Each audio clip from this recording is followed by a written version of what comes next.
Hi! I remembered to unmute us. That's an important thing. How are we all doing today? I hope you are well. I hope your weekend is a day and relaxing and kind of a thing. Welcome, welcome, welcome to the Regiment and our wonderful fun times that will be had here as as my wonderful, fabulous friends indulge the crazy that is my brain and creating fun Napoleonic Peninsular Campaign drama and tension. But first, we're gonna let everybody introduce themselves, say what they're doing, maybe introduce their tea for the day. Yay, Origami Shuriken! We're glad that you could join us live tonight. So I'm gonna mess with the world and start with Alyssa. Good whatever time of day it is anymore. Time has become just a squishy, irrelevant thing. Alyssa, seen me around in Sanders Hamilton. I am playing tonight Captain Timothy Bisley, the most medium and awkward man ever made. It is the perfect role for me. Tonight's tea is not sponsored. Friday Afternoon's Paladin Blend. It's a really nice white and lavender tea. Enjoy. let's drop down to the fabulous gentleman who managed to play 3 roles perfectly last week. Hey, Anino. How you doing? Yeah. Hopefully I will not get bit by the other dog bug again. Anyways, hi, my name is Anino. I use he, him pronouns in this campaign. My main character is Cleveland Griffiths, if you guys ever watched Seinfeld and you remember the doorman who managed to outwit and cause a lot of problems for Seinfeld, that's basically my character in this.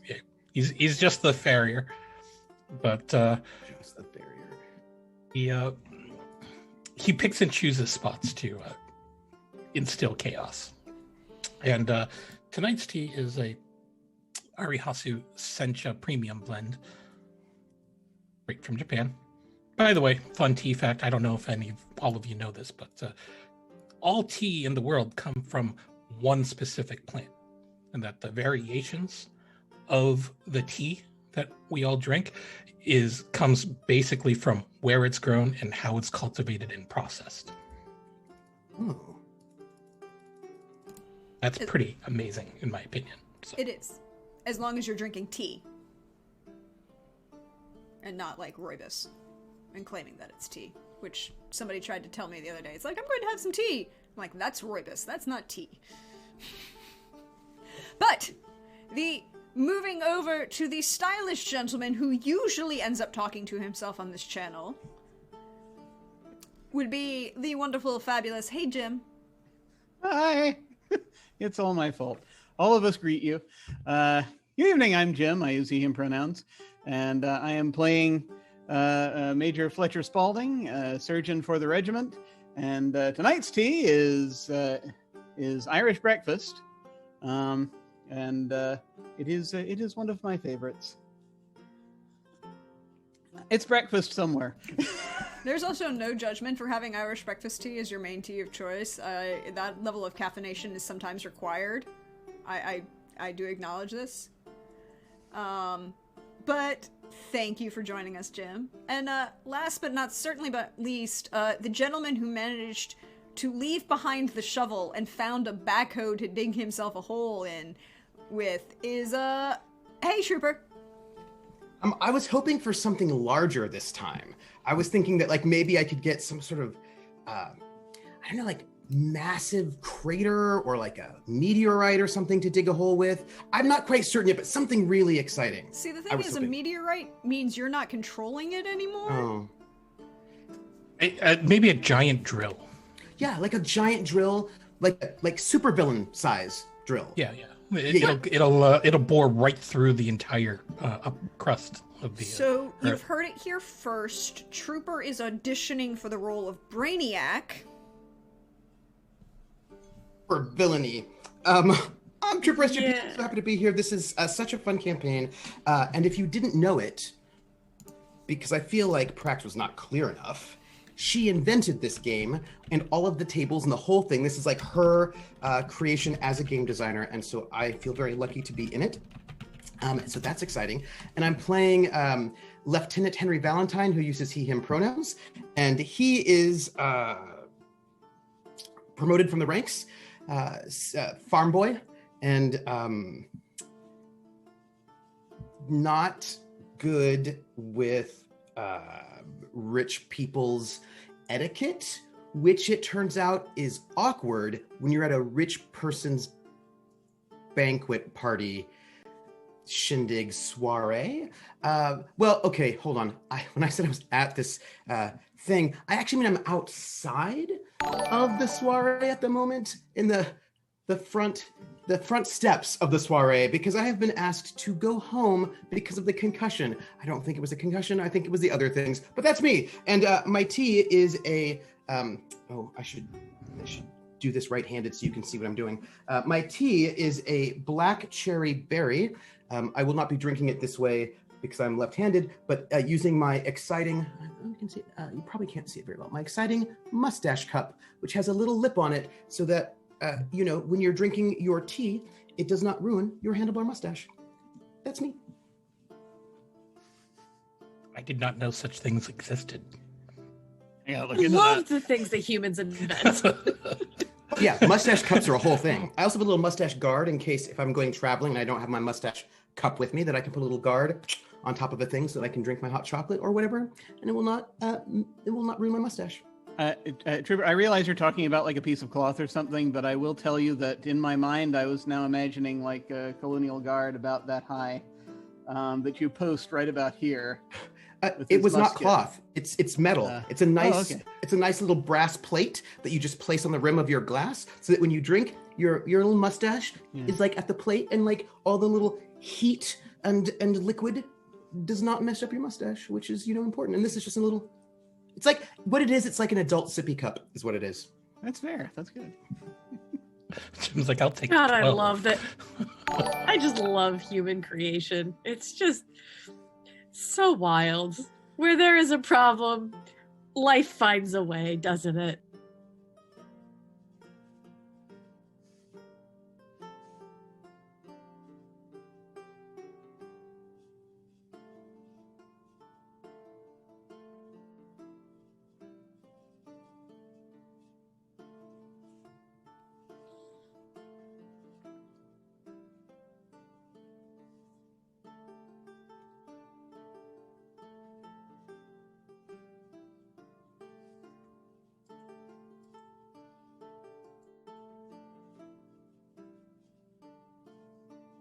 They say you're muted.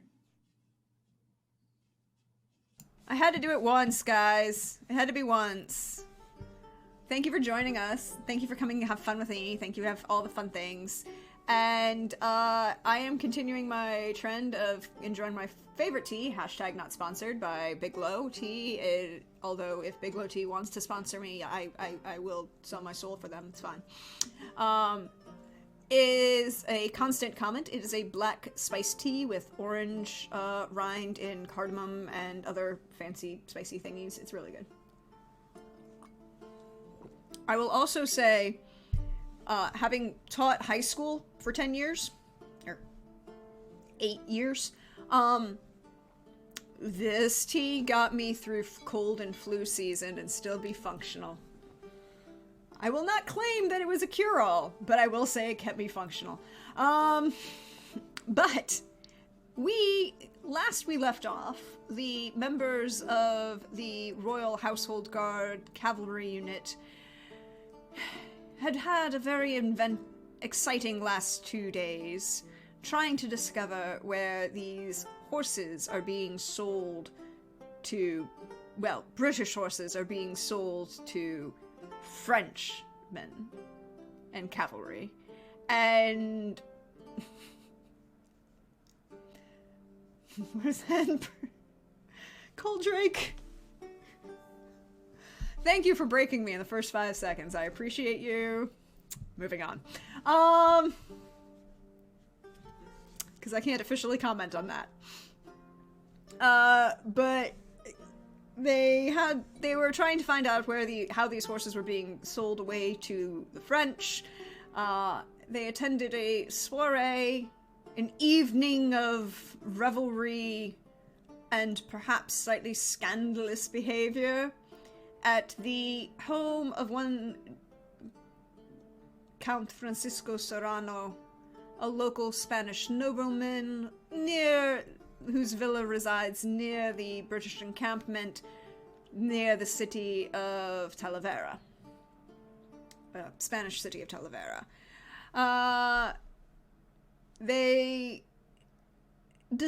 Last week was an interesting time of intrigue. Unfortunately, Lieutenant Valentine doesn't do very well with intrigue and kept upsetting a lot of people of higher rank and authority than him. I feel like I did really well. I mean, I was rolling like a 2 or a 3, I think multiple times. Is that not a good number in this system?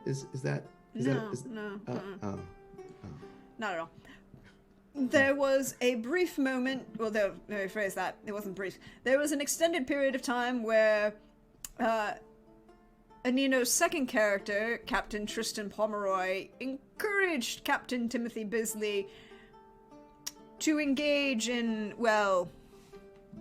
Let's just say that choices were made, I don't know if they were mistakes or not yet, but choices were made. As one does at a party. Folks, Bisley got laid. Let's just lay it all out there. Bisley got laid, and it should have calmed him down a bit. Should have. I think it just made it all worse. But for whatever reason, it just wound him up even more. So, I think we're just gonna have to find some research next or something. I don't know. Have we mentioned that Bisley is a man that just functions on nothing but pure adrenaline anxiety at all times? And then there was the period where Sergeant Griffiths and Lieutenant Valentine were engaging in whist and attempting to, they were plotting on how to take on and knock down a peg Lieutenants Quibble and Ingram, who have a very pointed view of Lieutenant Valentine. They're mean boys. They're mean boys is what they are. They hang out in the cafeteria, and then they have like the newest fashions that like cost a lot of money, and it's like from a Spree and like probably Jordache or whatever, and they've got really great bangs, and they're mean. That's all I'm saying about them. They have spent a lot of hairspray. So they're the plastics. Yes. And they're the plastics. Yes. Well, that's an option. I mean, honestly, they're class snobs. Well, that's fair. That's fair. I mean, I love how everyone assumes that they're the plastics and not the Heathers. They're probably the Heathers. I'm just, I'm gonna sit here and not put bleach in anybody's tea, and just have my own tea and Eskimo. Yeah, but it didn't really work out so well for Lieutenant Valentine, even though Sergeant Griffiths managed to carry the whist team quite well and win a substantial 21 pounds, I believe. Lieutenant Valentine made a bit of an ass of himself in public. And Colonel Fletcher decided that, maybe he's not feeling well and should go home. However, upstairs, people were decided to look for Francisco.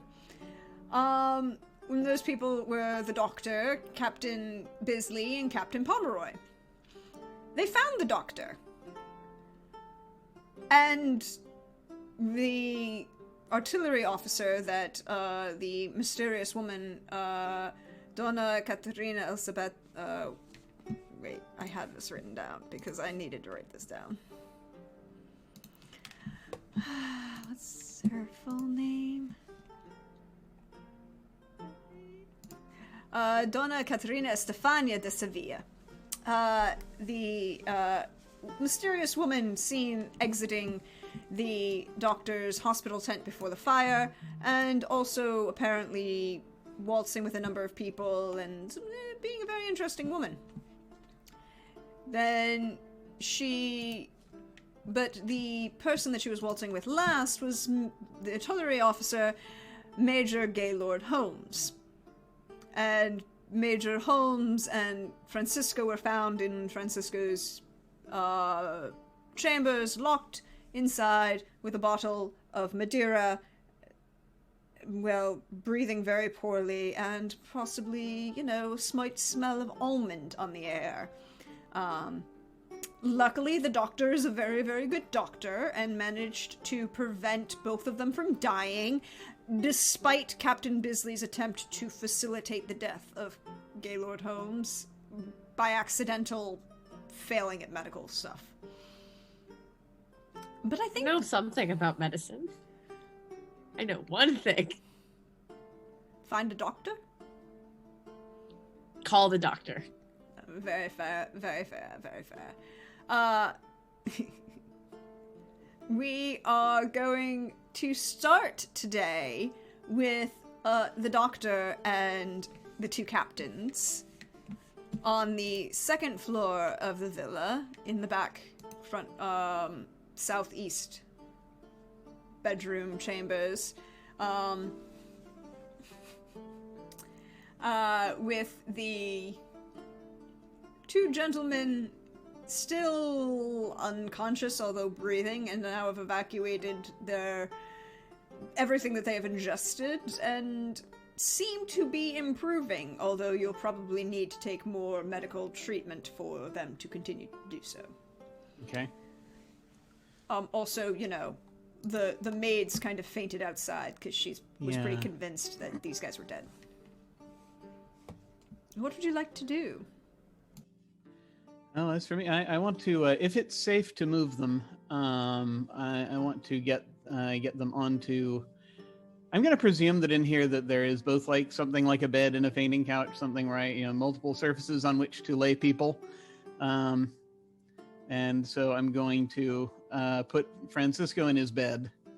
I'm going to I'll put Holmes on a fainting couch or something somewhere nearby, where I can get to both of them. There is, of course, the large four-poster bed with hanging drapes, quasi-mosquito netting that you get in the south, in Spain. And then near the big, large French window doors, because, large, what we would call plantation windows, with shutters. There is, of course, a fainting couch kind of right in front of those windows that open out onto the balcony that are basically like doors, because, of course, sometimes it might be too hot to sleep on the bed and therefore want to sleep directly in the window. Door thing. Breezeway. There's the term. Okay. Put him on that. And I'm going to go ahead and let me see. Right. So there'll probably be sort of a moment where I'm kind of looking around and I'm examining. Jim has a thought here, but he wants he wants Spalding to confirm it. How were they attired? They were both dressed. They've taken their jackets off and kind of hung them on the back of the chairs that they were kind of sitting in at this table with this bottle of Madeira. There are a couple little sweets, like those small Spanish. I know what they are in Italy. They're in Sicily. They're like little pistachio kind of cookies and kind of things. They're little cookies that you kind of dunk in the alcohol, the liqueur, to kind of to go with them. So they were kind of a tray of that and the bottle and two glasses, and they're both of their jackets have been removed, and they're just kind of in a state of what we as modern 20th century people would have said they're comfortable, but everyone else would say, oh my god, they're undressed. Gotcha. Okay. So I'm going to thankfully, Doctor's prerogative, I can just kind of... I'm going to note a couple of things. After Bisley and Pomeroy have helped me get them to these various loafing implements, I shall turn to them, and I shall say, right, now two things. First of all, nobody touch anything that's on that tray, as unless you've got a rather a deadly fondness for almonds. Second,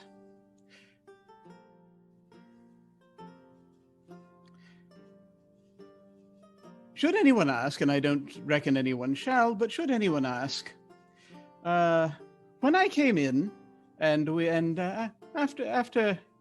when I was moving when we were moving these gents to the bed, we removed their coats and placed them there thus. Do you understand? Yes, of course. Clearly. Excellent. What should we do about the maid? Yes, we should make sure she's all right. And we're going to need to determine who else to inform about the goings-on here, as well, there are eyes about this evening, it would seem. Yes.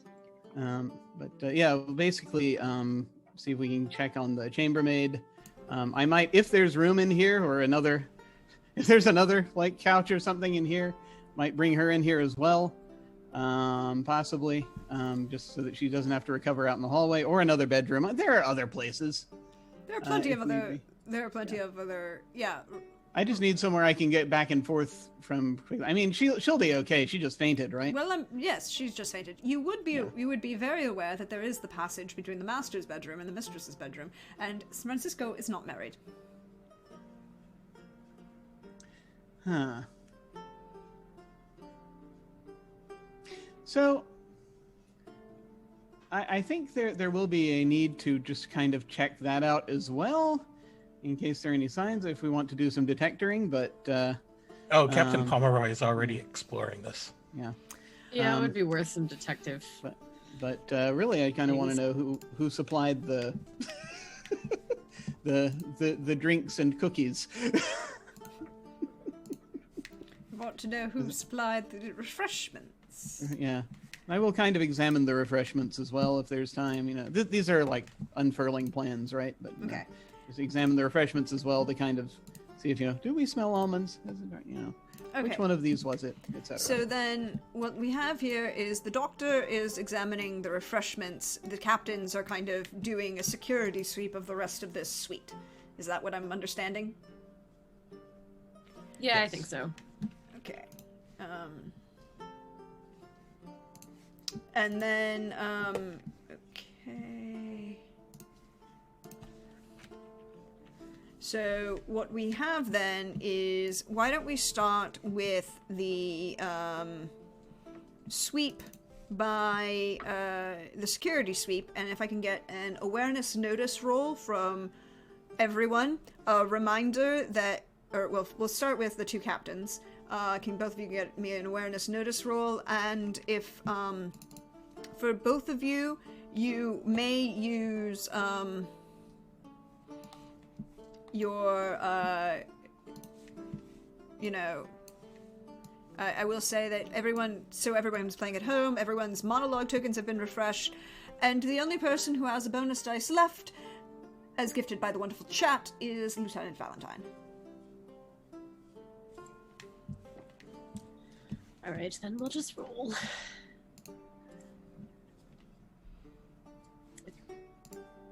I got the best I could possibly get, A which 12. is a 12.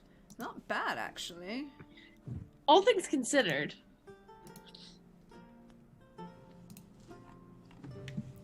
That's actually very good. Pomeroy gets a 7. Pomeroy is slightly distracted. What would Pomeroy most be distracted by in this room? If there were any ladies unmentionables, just brazenly left out, that would probably be a primary distraction. Unfortunately, there are no ladies unmentionables anywhere.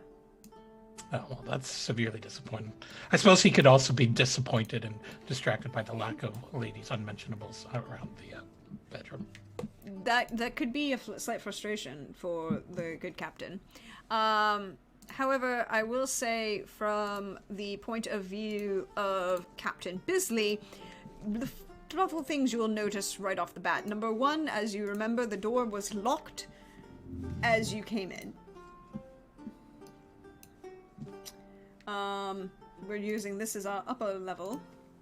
This whole back section is the bedroom of Francisco Serrano. Okay. Up here with the two dressing rooms, the bathroom, or the ensuite, a relaxing pool. There's a couple other bedrooms around, some kind of very ostentatious. I see the servants' room where the servants stay. Working class people, whatever. Yes. Thank They you, exist. Valentine. You would remember that the door to the balcony, to the gallery that you came up, because of course this is a villa, so all of the internal hallways are all on the central courtyard. All of the rooms open up onto the central courtyard. You remember that the door to that, to the gallery was locked and you had to get it open, but the door that exists all the doors inside are open, and there is a door between the salon here. This relaxation chamber that leads into this other, what would be the lady's room, the lady of the house's room, although there is no lady of the house at the moment. As they were searching about, I probably would have told Bisley about it just so that he can look. Yeah, I think I would like to step through it and just kind of keep whatever little sense of awareness I have on high alert. It's actually pretty good. You have to remember that for this system, a 12 is actually really good. It is a formidable success. A 9 is a challenging success. There is no... This room looks maintained in the sense that the staff are very good at cleaning, but it's obviously not a used room, if that makes any sense. Yeah, it does. He's not married. There's no reason for anyone to be here. But the staff keeps it in, is the term in the good phrase, in good nick, as would be kind of for the appropriate. There are fresh flowers on the sideboard in the room, just as there were fresh flowers in one of the sideboards in the main bedroom.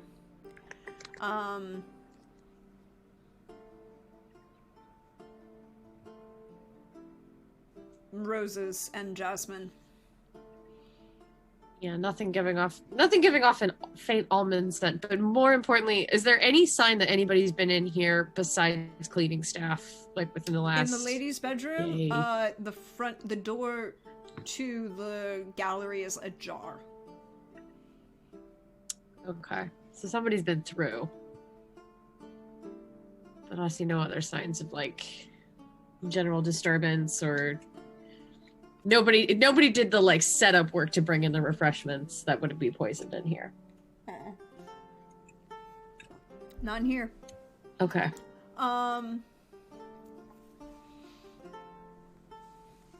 Okay. Well, I suppose it's worth following out to the gallery maybe a little bit. I don't know if it's worth gesturing to anybody else.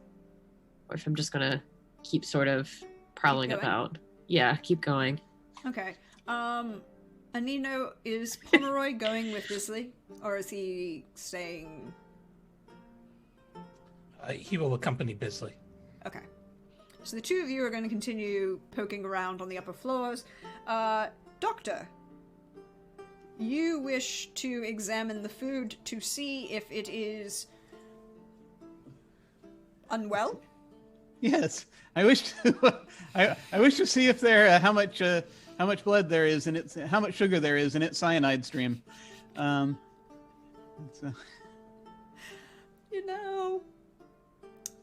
Fair.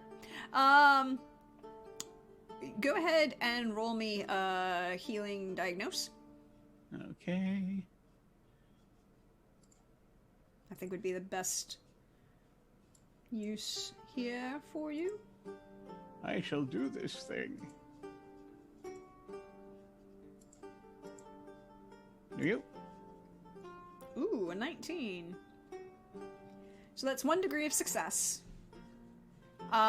You will discover by the very faint scent that it is actually hidden rather well. And without knowing about it or knowing that it's there, you wouldn't have... It would have been easy to ignore, particularly if the gentleman involved had been mildly intoxicated beforehand. There is the scent of bitter almond coming from both the bottle of Madeira, the 2 glasses which were on the table, but that's kind of obvious because they were poured from the bottle, and from the little cookies. Yeah, the Rolitos de Vino Bianco. Yeah, the little cookies you dunk in. Like if you were in Italy, this would be like biscotti that you'd be dunking in sambuca, but... Trying to think of the word, and I'm coming up with the word biancetta, and that's probably the wrong word. I'm sorry, I'm Italian. You say pancetta, the automatic thing is like, I didn't think we were having bacon, y'all. Now I really want pancetta. So you would see it. You would ascertain that both the cookies and the bottle were poisoned. Very thorough of them. Alarmingly so. All right. Did they bring the maid in? How is she doing? The maid has been brought in. She's kind of rousing. She's sitting in one of the side little poofy chairs that's like low and like overly stuffed that you're pretty sure she might need assistance to get out of, and you're kind of sure that no one actually ever sits in, because how do they get out of those chairs? Well, that's just as well, because when she comes around, I want to question her. She has started to come around. She's very, she's a local girl, Spanish, relatively young, 15, 16. All right, I'm gonna get her I'm gonna get her a glass of water or something to do the standard thing. Basically. I'll give her time to come around. She is, you got her the water. You're doing okay. I have a question, sir. Do you speak Spanish? Let me double check. I think so. Let me check. I do. So go ahead and roll me language Spanish. Okey-doke. Because that will tell me... Oh, 16. Very good. That's 2 degrees of success. So this is purely for ease of conversation, right? This is how well she will understand you, and, because you're not a native speaker, and, forgive me,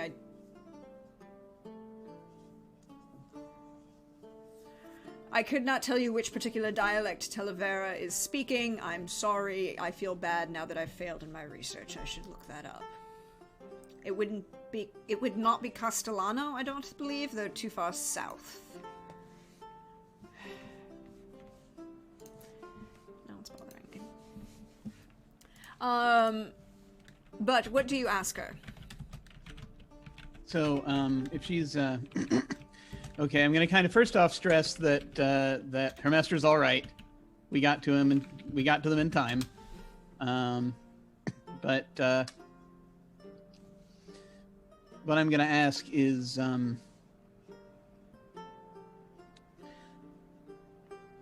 who would have had who would have served them? Would have served him his Madeira and I will use the proper name for the cookies that Jim cannot remember.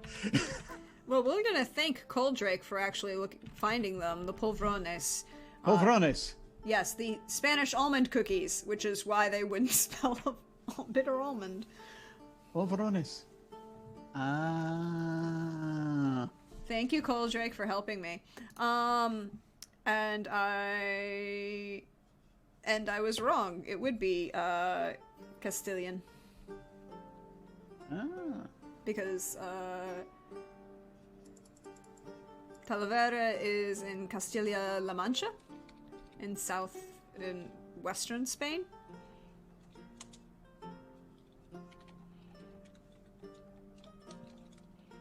So yes, I would say... There we go. Polvorones, yes. And she would let you know they brought them one of the others brought the master the wine and I don't come in here. I clean. That's fine. That's fine. Do you happen to know who it was that would have prepared them? The cook? And you just have the one? Yes. Very good. Do you know if they would still be about this evening? Yes. Thank you. The banquet has not been held, and the desserts need to be refilled for the guests. Mm-hmm. Very good. As soon as you're feeling better, you can. Might be best if we keep the circle small in this one. We want to make sure that that as your master remains safe. Yes, but why do we need a small circle? Be careful who you talk to about this. Oh, si, senor. And she will grab both hands around the mug of water, or the small cup of water, and kind of focus on that for a little bit before, she just kind of sits there and is very much, you would probably diagnose shock. Yeah. And if it makes her feel better, I mean, I'll let her know she effectively saved his life. So, I mean, that's, that's a thing. Yes, I'm quite sure that she's very happy about that. She will be very happy about that when, after a couple, maybe days, when she gets a little better. Yeah. Yeah. Or somebody actually looks like he's alive and not, Yeah. dead. It's like that. He still looks kind of dead. Yeah. There's even a bluish tinge to his face. He looks kind of dead. Yeah. So, I expect I'm going to be in this room for quite a while. So why don't we follow down to the two captains? Where are you headed? Well, I don't suppose there was a logical trail that came following out around the gallery. I guess the question I would have would be if you get through that room, that door was ajar, where would be the nearest steps to get back downstairs, and where do those stairs lead? Well, the nearest stairs are, to the west. So, like, the whole east wall above is the master's chambers. As they are, that's the whole thing. And then the southeast section of would be the ladies' chambers. The gallery opens out, and the nearest stairs down are to the west on the south side. They lead directly to, on the first floor, they would lead right here to the service pantry. All right. The main stairs are on the north side. Well, I think we might have to just keep going down. Follow through. Ooh. But I mean, I think this is a point to look to Pomeroy and be like, I mean, do we go down? Or I mean, somebody obviously came up this way. And they got back down this way, but what do we do?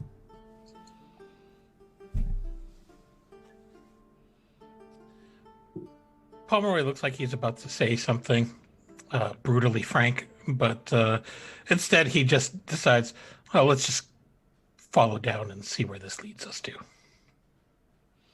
All right. Both go ahead and roll me another awareness notice as you proceed down the stairwell. I do.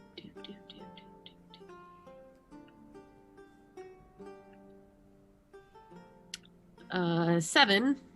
So Distracted 7. by the louder. So this is the perfect thing with a 4.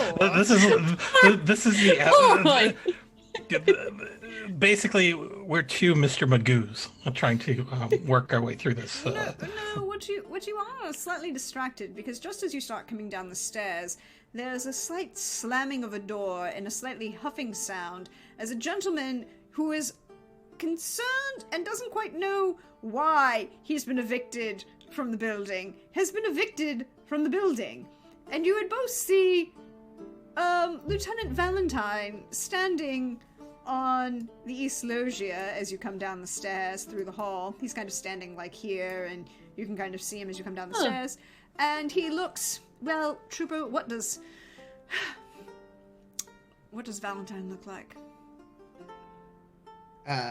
Handsome, in charge, great. No, not those. He's sort of standing out front, and he's looking a bit confused, a little frustrated, because I would imagine he's maybe not in the loggia itself, but maybe just like a little bit south, so that he's like out of officialdom, because he was told to leave the party, so he's going to be stepping right, like above the steps, but outside of the loggia. So it's like you see him as he's walking down, frustrated. And I think the thing is that he's I think there's a sort of a level of frustration and a bit of being somewhat flummoxed, right? Like a tad bit of flummox, a tad bit of frustration, and a tad bit of indecision. So it's like he's in a bit of like a it's like not confused, like where am I, but more like, wait, right? Like sort of like there's a bit of he's a bit flummoxed, is what I would say. But also he's going to look when he hits the top of the steps to the left and right to sort of get a sense of the grounds of this place. He's basically going to give a look-see left and right when he sort of gets to the steps. What are you trying to do as you give a look-see left and right?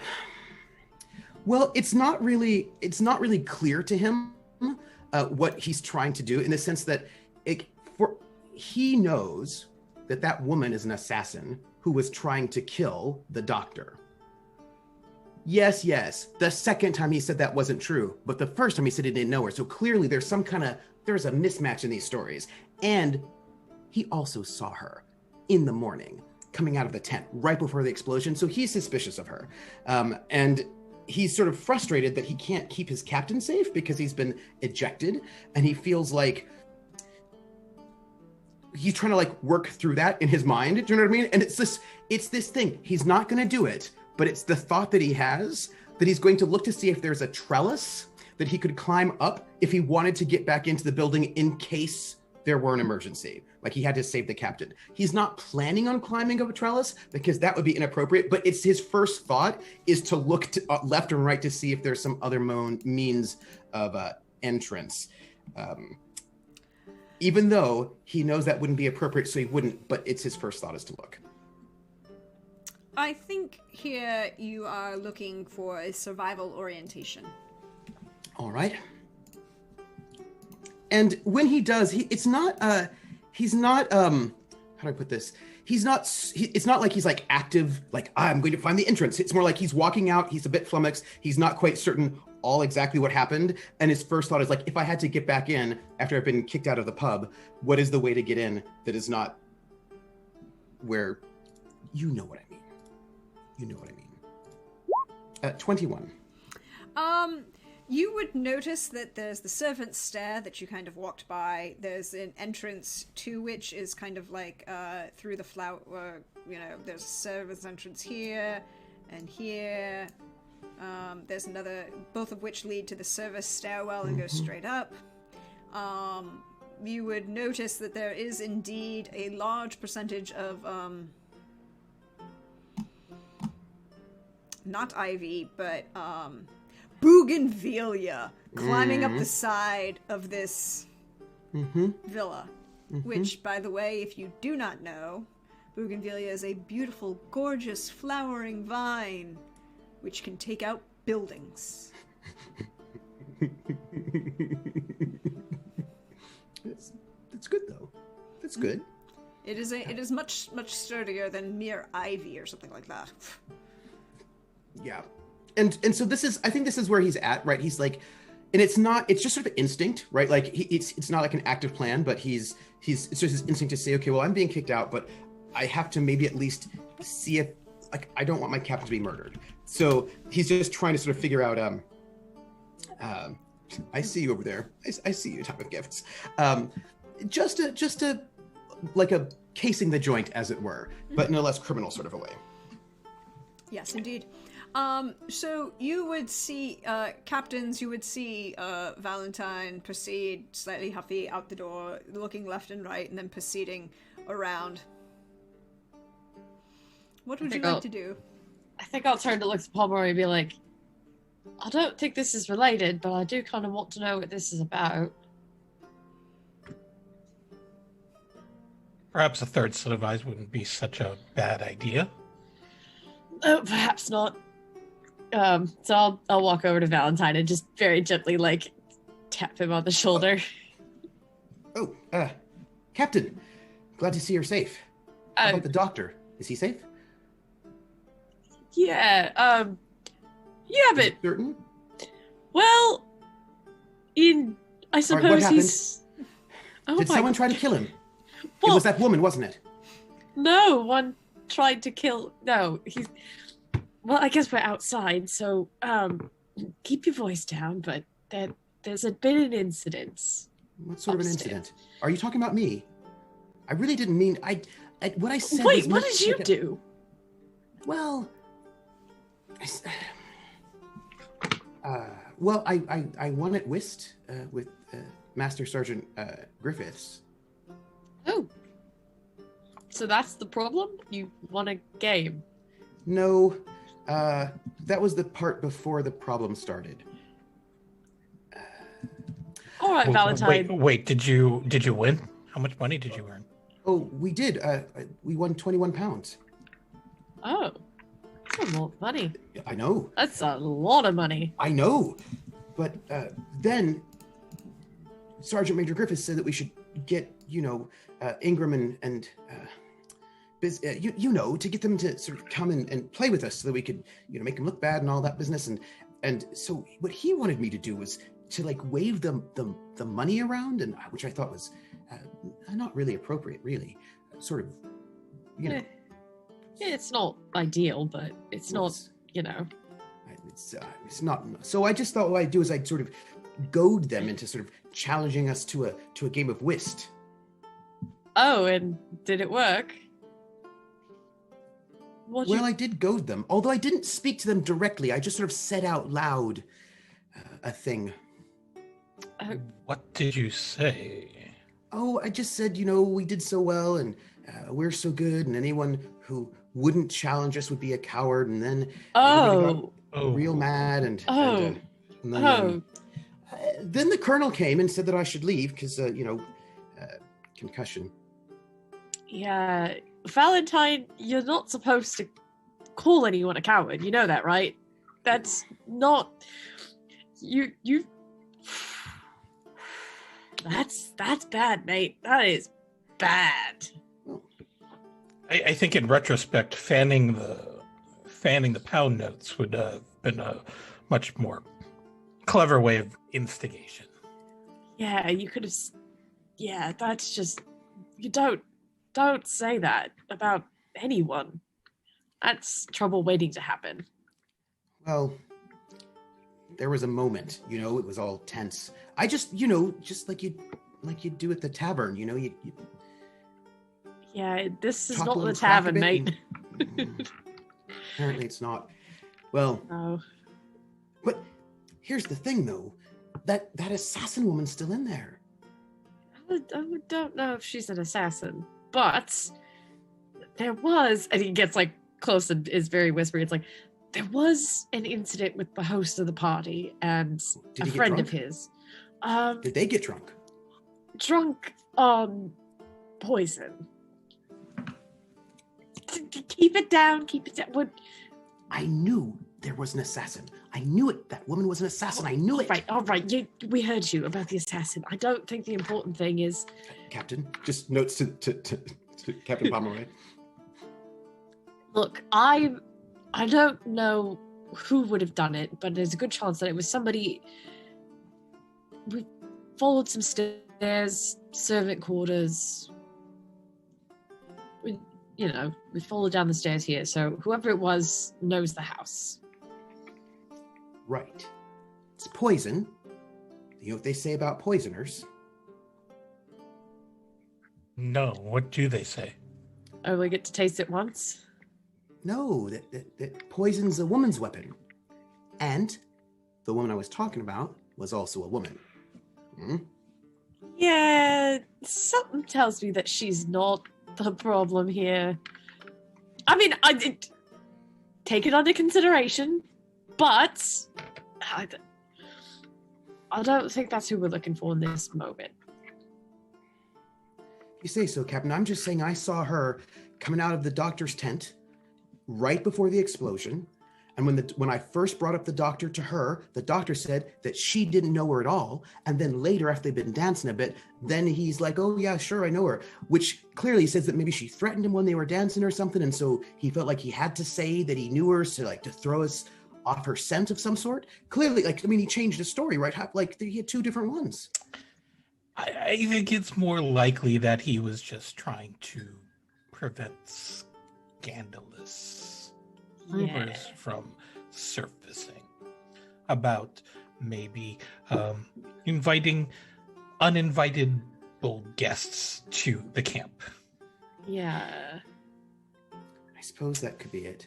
But, she was right there right before the explosion, though. Yeah, the timing's not great, but I don't know if she's our main suspect right now. Can I kind of glance around as we're trying to talk Valentine off of his conspiracy theory? Of course. What would you like to be looking for? Basically, we came through what would have been service entrances, so it's like looking for other signs of people passing through there, or just anything that would like kind of give a, obviously we don't have enough to continue this query a little further because we haven't really found any other clues, but just on the off chance that somehow magically I can catch something. Okay. That would lead me to think that there is another. You can somebody else had been through a awareness notice.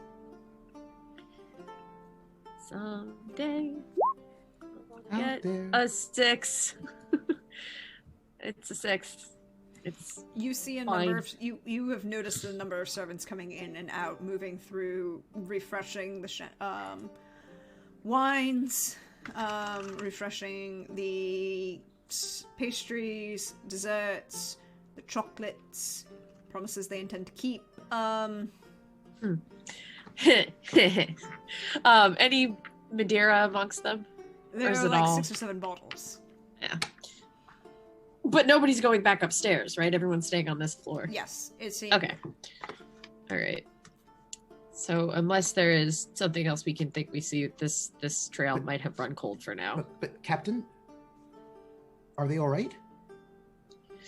I think they will be.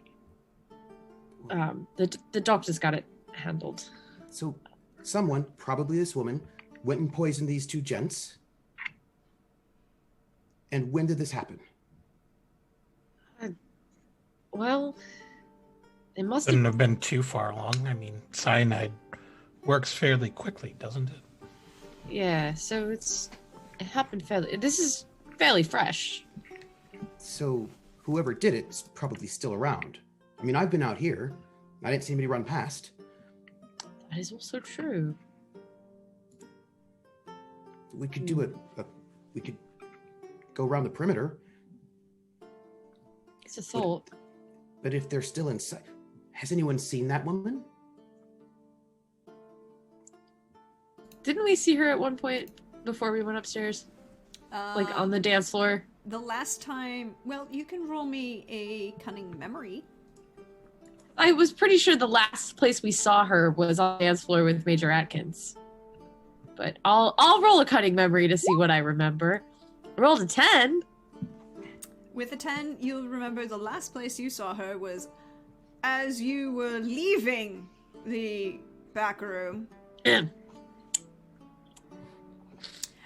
She was dancing with a local Spanish noble.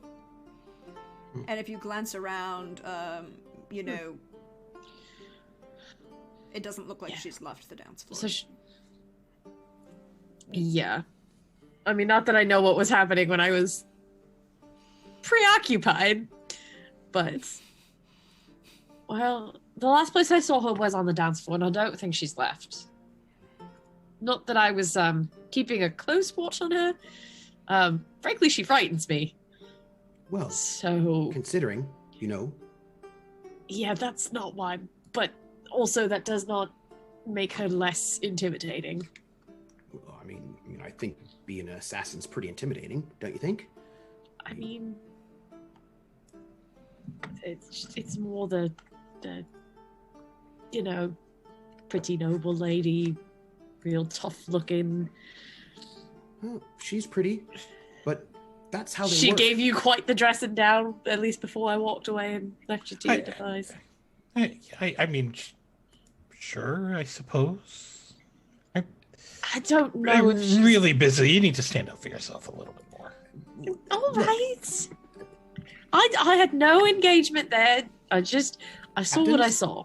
I'm gonna start walking. We should do the perimeter before they escape, in case there's some kind of back way, and we should look for tracks. But the other thing is that let's just say, for the sake of argument, it's not the assassin lady. That she's, clearly an assassin. No one believes me. It's fine. Well, then whoever it is might be in disguise, like a disguise thing, like a maid or Yeah. coachman or something. So maybe we just take a look and see if there are prints where there shouldn't be, and that means I don't have to go inside the building again because I'm sort of not supposed to. So, but I think I can go around. We could walk. Yeah. Why don't you go around? You're gonna come? Yeah, we'll go. Yeah. Oh, no. Go wait, like in breaks. Like somebody stay here, somebody go opposite place. I don't think Valentine should go by himself, actually. Oh. He was instructed by Colonel Fisher to head home. He said I had to leave the party, so. But I think it was pretty much well implied that you were not supposed to loiter outside of this mansion like a Vulture. Well, you said it, not me. Well, but it's not. Just trying to. There's villainy afoot, and I don't want anybody to get murdered. Almost murdered. Well, fair, but I'm just saying that if Colonel Fisher were to find out that you were still loitering around this place after hours, you would at least have a plausible excuse if your captain was with you. That's a good idea, sir. So, as Captain Bisley said, someone stay up front and then the rest walk the perimeter then? Yeah, that sounds like a good idea. So in case somebody tries to escape. And just note, right over there's like 2 servants entrances right over there. I noticed, and over there's Bougainville. You can like climb up that if you wanted to. I mean, I haven't checked or anything like that, but that's what I noticed. All right, that's some information. All right, then let's do it. I know you're pretty observant, Captain, so I think we'll do well. Yes, we sure will. Just the most observant. Well, Captain Bisley and Lieutenant Valentine, if you 2 of you could please give me a survival track. That would be helpful. We shall leave. We'll come back to the 2 of you as right now we tie at 11s. We're 11s twinsies. We're twins. Yay! 11s. This is the perfect pair to have on your mission of detective work and sneakery. I do love, however, how the wait. That rolled 2d6. Yes. But my survival track should be 4d6. You're 4. You did roll 4d6.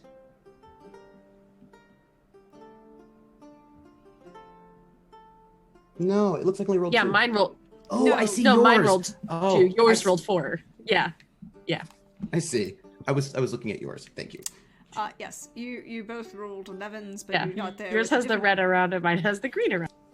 Right. Yes, because Valentine rolled almost the lowest he could roll, and Bisley rolled almost the highest he could roll.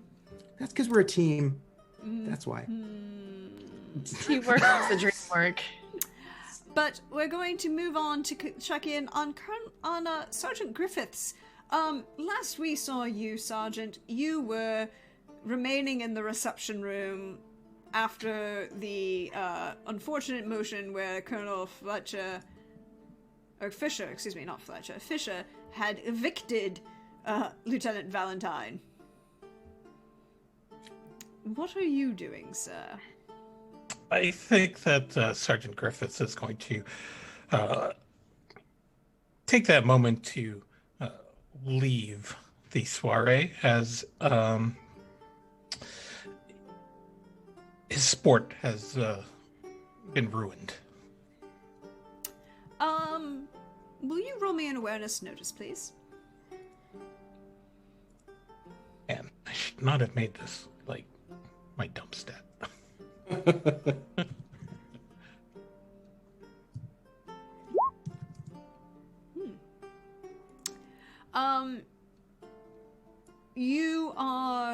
As you are leaving, it takes a couple minutes as the crush kind of, you're moving through the gambler's room, and, you know, the people there slowly get back to gambling after Colonel Fisher kind of steps back out. That moment of, like, superior officers coming in and said, laid down the law, and then stepped away, and things slowly started to get back to the party atmosphere that it was before.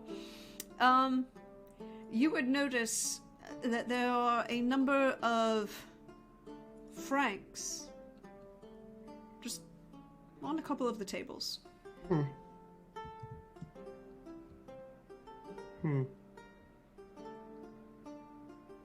Is there any sort of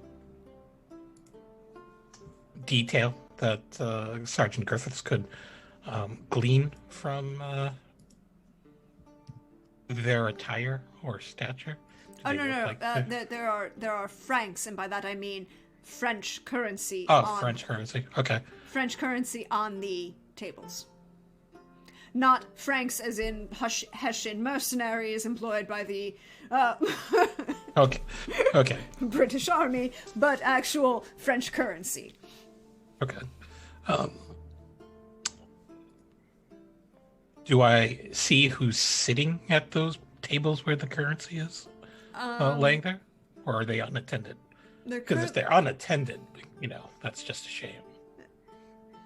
They are currently unattended, but it looks like it was one of those everyone kind of got up moments to watch the drama unfold with Lieutenant Valentine, and then slowly people are making their way back to their tables kind of thing. Because, you know, they were preparing to watch Lieutenant Valentine get slapped in the face with a glove and challenged to a duel. Yes. You would notice that it does look like 2 lieutenants are moving back to that table. Ingram and Willoughby. Or Willoughby, Ingram, and Quibble. Are they moving to the table that has francs on them? Yes. Interesting.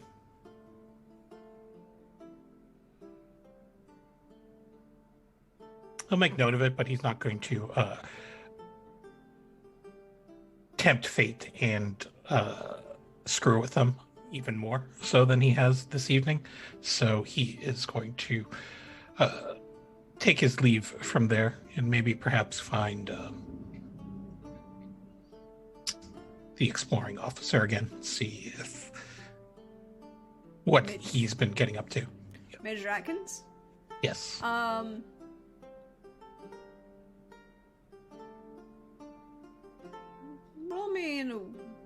Just roll me another awareness notice as you leave, as you are looking for Major Atkins in particular.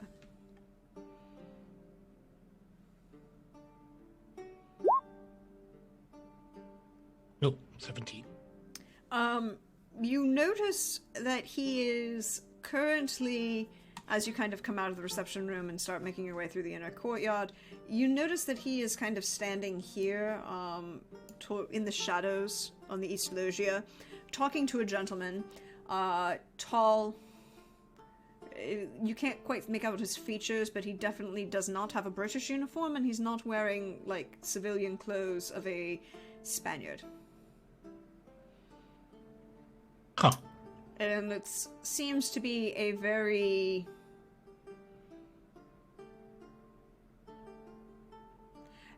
It's not heated. It's not aggressive. It's pointed and slightly secretive kind of conversation that the two are having. Okay. is there any place where he can sort of just hang out of line sight, but still be able to listen in? Possibly in the music room or in the passage between the living room and the East Loggia. Well, he'll hang out in the music. I have a very pointed question for you, sir. What languages does the sergeant speak? I believe... Let me double check.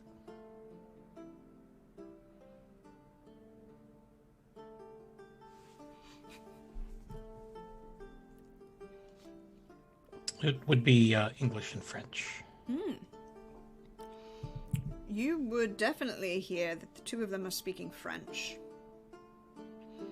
We're just going to roll ahead and roll me language French.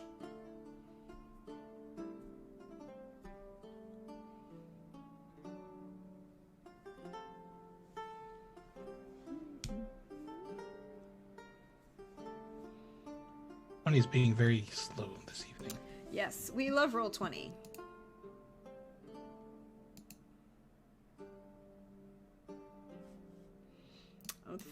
We did say he was very good at French. I would. Here's what you get. You are definitely sure that it. Yeah, you are definitely sure that it is French, right?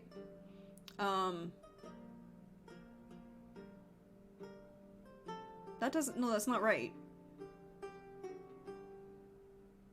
No, you're right. It is. Sorry. Hold on. It was. Sorry. You are definitely sure that it is French. But it sounds... It's difficult to make out and understand.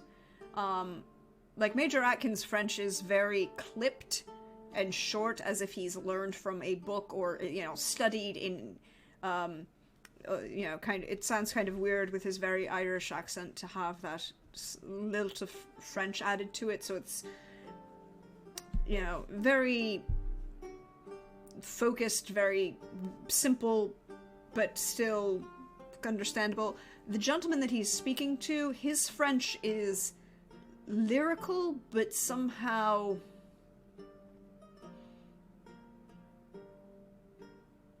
almost impossible for you to understand. It doesn't sound like any Parisian French that any of the French that you would have learned in school. Sure. It sounds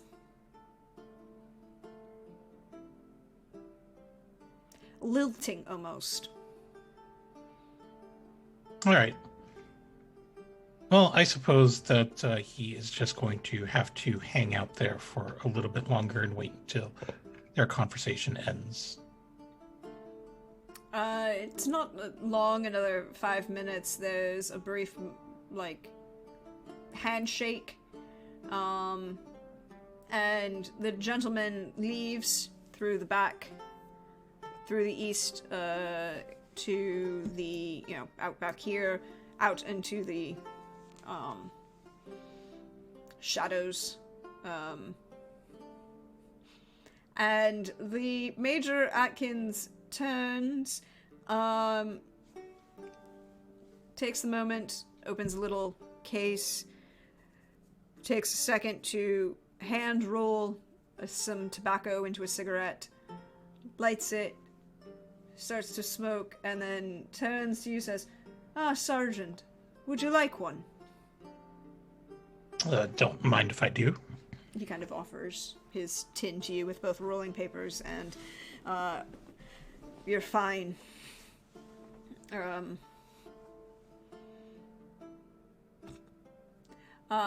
You're fine, tobacco. Yeah. So, he is just going to, casually roll up the, a cigarette and, just ask, so,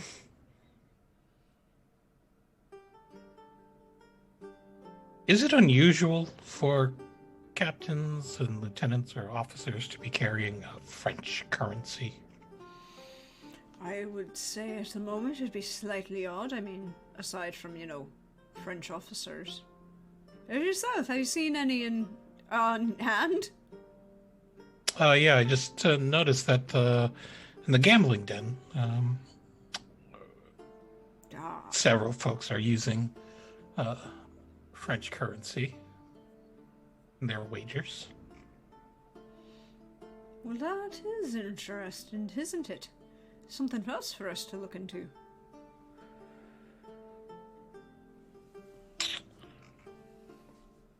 It is troublesome, but more importantly, I'm not really quite sure where I should go with my investigation from here. My rank is such that I don't have quite as many privileges as others might, but I feel like there's more that I should be doing. Well, are you after direction from me, then? It was you who insisted that my name should, if I want my name to be cleared of any treason, that I should work towards that. A wise thing that I suggested there. Wise I was, just to make that suggestion. If you're concerned at all, you might want to be looking at, possibly...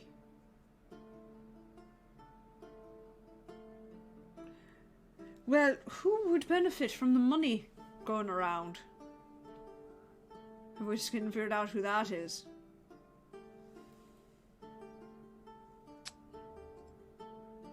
Well, who doesn't want money?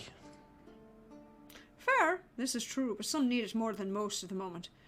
And, I might also point out that the person who would be looking for should definitely be able to at least have a conversation in French. That seems to be an important factor in this kind of negotiation.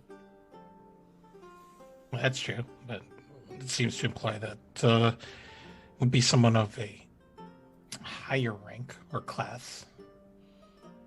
Well, everyone buying their rank, and they're fine gentlemen and officers, each and every one of them as they come in. Well, some come from more privileged families than others. Aye, this is true. I was just saying the other day to my dear friend Wellesley, I was saying, Arthur, now we have to remember that there are some folks who are more privileged than others, and we can't all be assuming that all of our troops are, furnishing the same way, and this is why we be needing to pay more attention to the actual supplies that we're giving out and things. Because, I've been seeing some very interesting things happening here. It's a very fine conversation. We were having that conversation. I was just having that conversation with Wellesley the other day, I was. Right. I will also say that you might want to be looking into not a woman.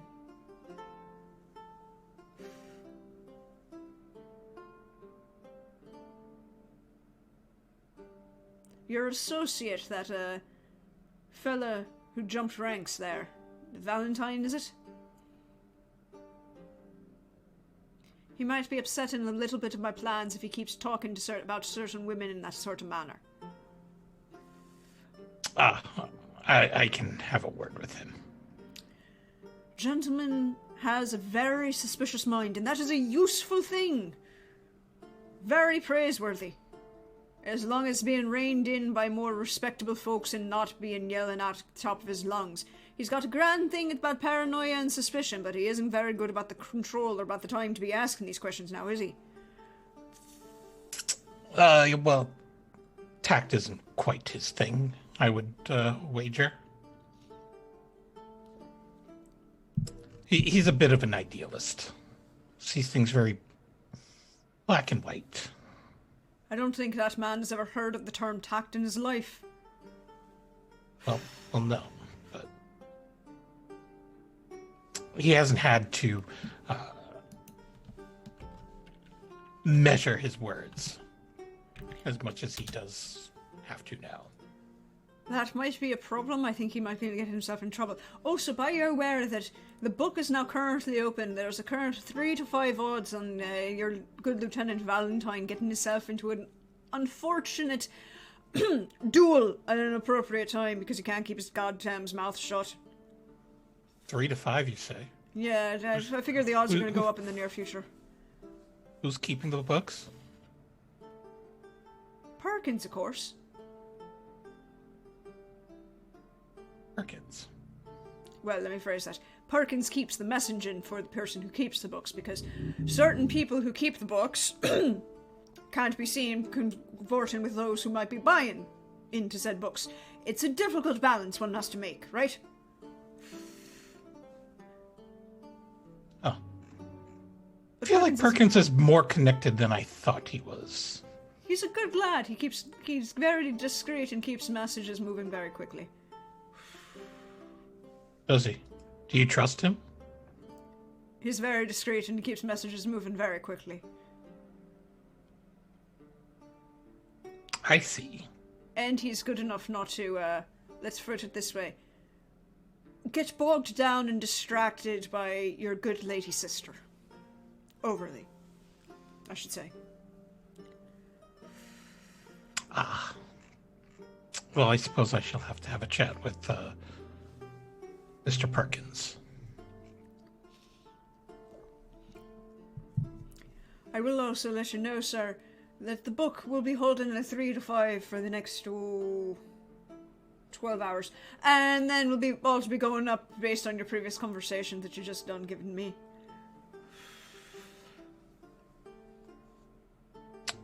Well, I do seem to have, additional funds. I shall have to seek him out in the morning then. But do get a handle on that Valentine fella. Aside from the duel, and that's a separate thing. You can let that happen or not. There's money to be made there, that I understand. But if he starts messing up with my business, then we'll have a bigger problem. I will make sure to make note of that. Grand. Conversations weren't had, correct? What's that now? Exactly. Fine, gentlemen. Have anyone seen... I feel like I need a whiskey. Have you had a drink yet, sir? And he's going to turn to one of the waitstaff and shout, Madam, I need whiskey. Do you have any whiskey in this building? Cleveland's going to take that moment to slip away. I think he's probably going to try to look for the good doctor before he heads out. Are you going to ask anyone for directions to the doctor, or are you just going to look around? He's just going to look around. Okay, then go ahead and roll me the awareness notice.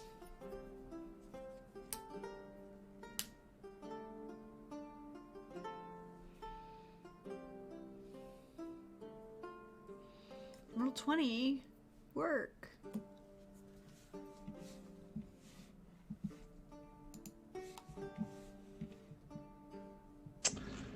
It's not pulling up my spreadsheet or character sheet.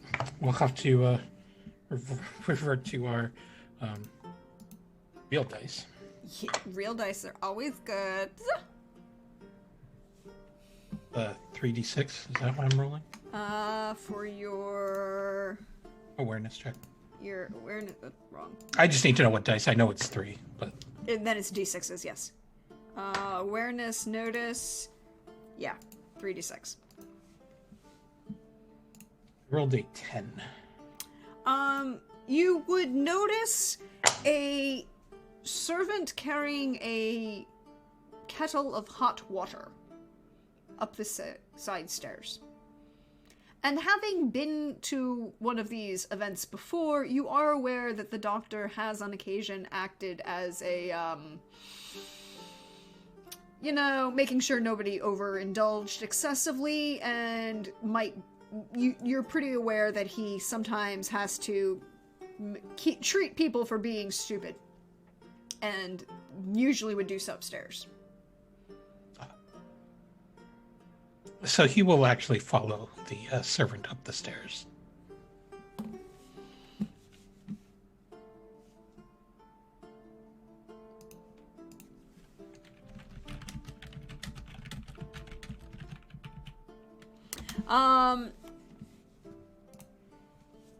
Cool.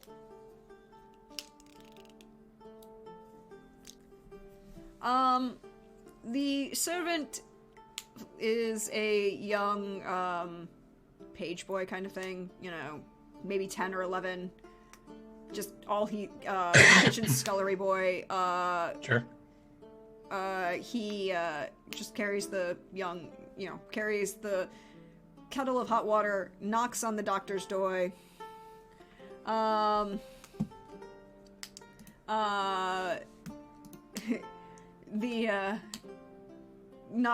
on the primary master's door, and the doctor opens it.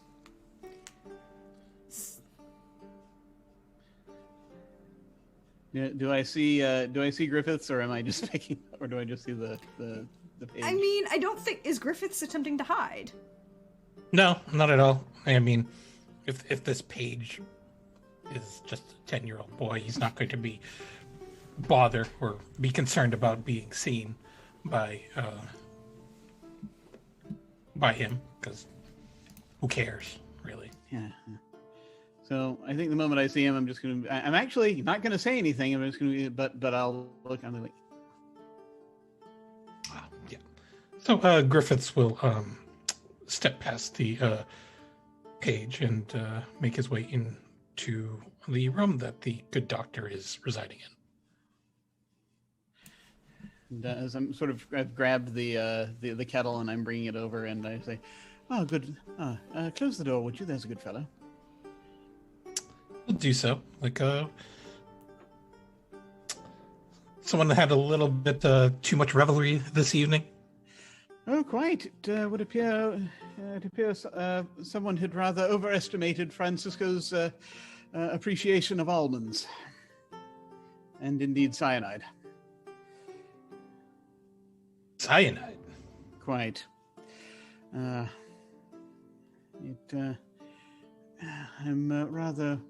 rather trying to keep things a bit quiet, but there's a.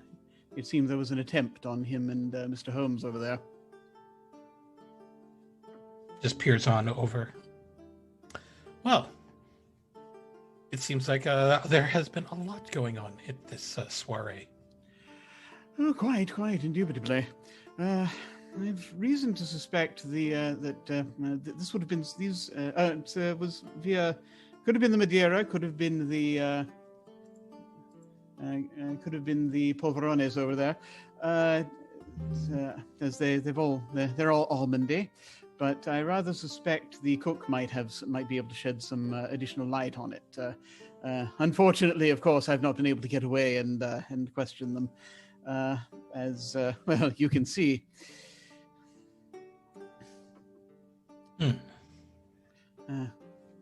How's your? But I appear to have been. But forgive my manners. What brings you to our chamber of slumbers? Oh, I just thought I would catch up and see what my other associates have been doing, as well as seeing if they've gathered any new information. As far as I'm aware, yes, Bisley's unfortunately Bisley and Pomeroy had been a tad distracted. They are aware of this. They were with me when we came up. But that's all I'm currently aware of, I'm afraid. As far as their situations are concerned, it appears. How did things go as far as sounding things out with the dual supply lieutenants? Well, I managed to somehow win a tidy sum of money playing whist, as I excellent. Carried along certain Lieutenant Valentine. I am sorry I missed that. But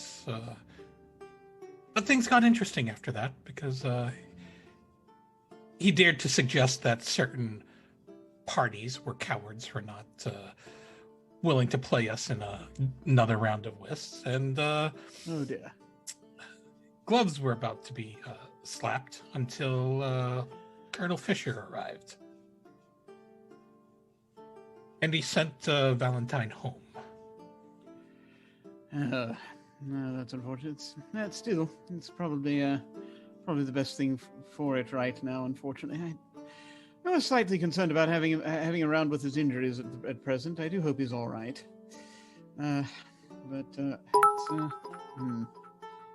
Yes, it perhaps was for the best, as he's rather has some unfortunate fixations this evening, it would seem. Right.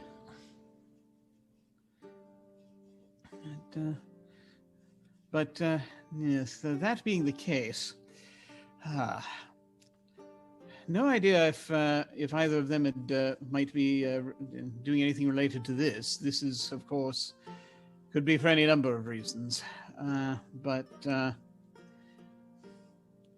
it's hard to say.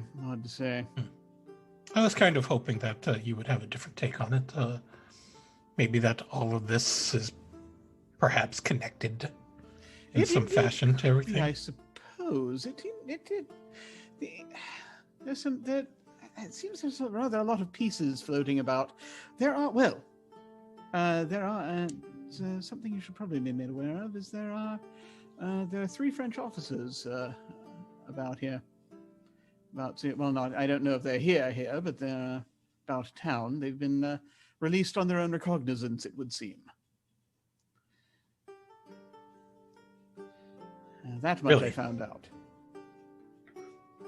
Who released them? It's a thing. It's one of those things where it's when a train. Frax, please help me if my brain goes the wrong way here.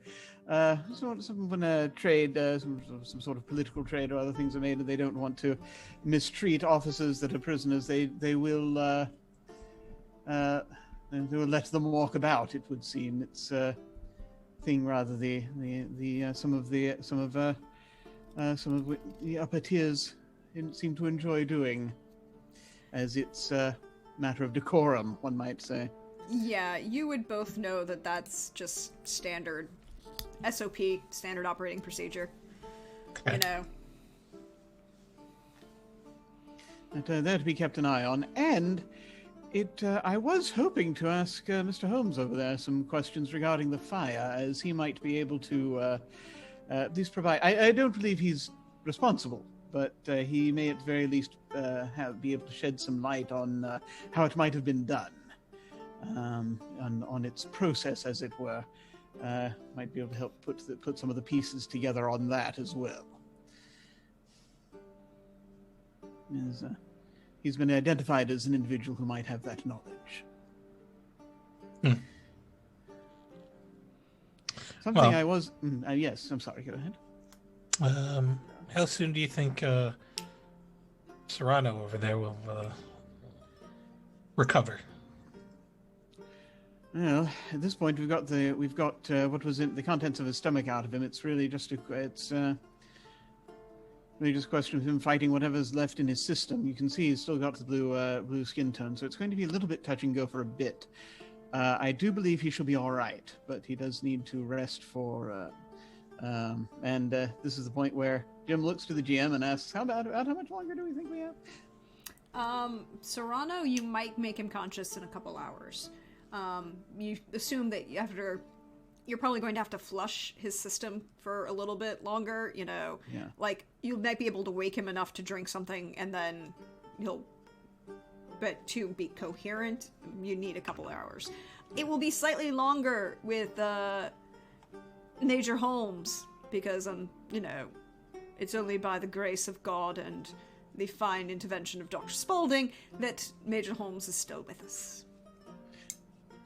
Well, yes, with Francisco, you should be at least semi-mobile within a few hours, hopefully in a couple. I'm afraid that we shall be losing Mr. Holmes to the arms of Morpheus at least overnight, as if not longer, as he's, shall we say, had the opportunity to partake of a bit more of the almonds.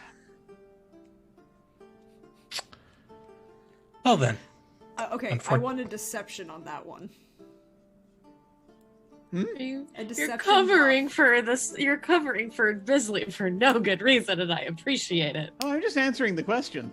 Yes, but Holmes did not ingest any more or less of the almond. That's true. That's true. He will be in the arms of Morpheus for other reasons. That is true. I mean, he had his bloodstream had more of an opportunity to sample the almonds. Is really more what I'm thinking. But if you want, I'll roll deception on that.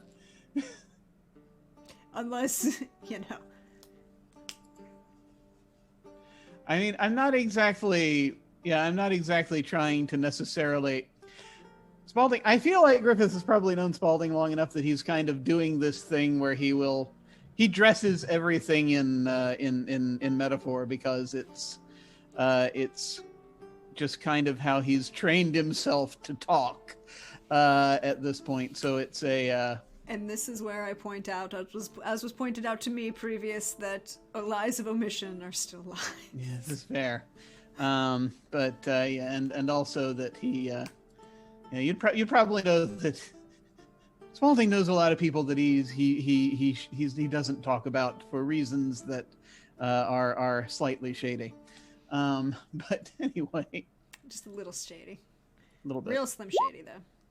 Okay, 8. Does that beat your passive awareness or Griffiths? Good question. That would be the no, your passive awareness is a 12. So yeah, I'm definitely not saying everything. This is one of those moments where I'm definitely not saying everything here. There's information that the doctor is not giving you, but you're not 100% sure what information he is not giving you at the moment. Yeah. Griffiths is just going to let it go because it's probably not of concern to him. Mm-hmm. He already knows that this ragtag group is very specialized in their skills and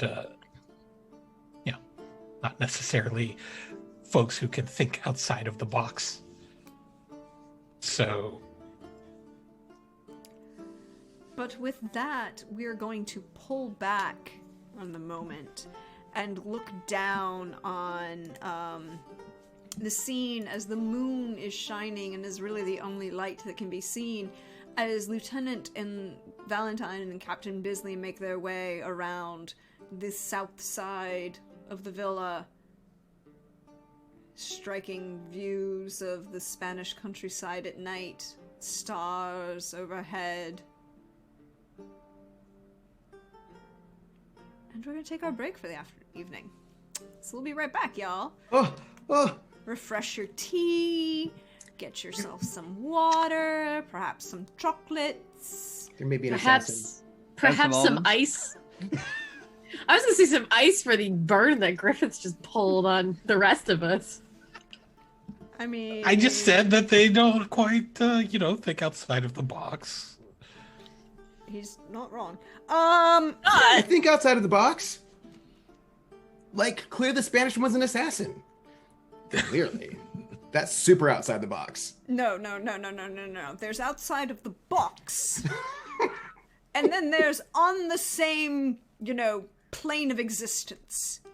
In my defense, considering I was never present for any of the... I have no idea that she knows him. Right, because that has been kept secret, that they have some kind of long-standing relationship, that he also goes out at night in stealthy ways. None of that information I know. And I was also unconscious for a number of other conversations, so all I know is a mysterious woman shows up right before the explosion, mysteriously, and then, it just looks real bad. I don't know that the exploring officer knows her. These are things that no one has told me. So just from that sort of outside perspective, she's sketch. She just looks real sketch. And on that note, we'll be back. Bye, y'all.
you wondered.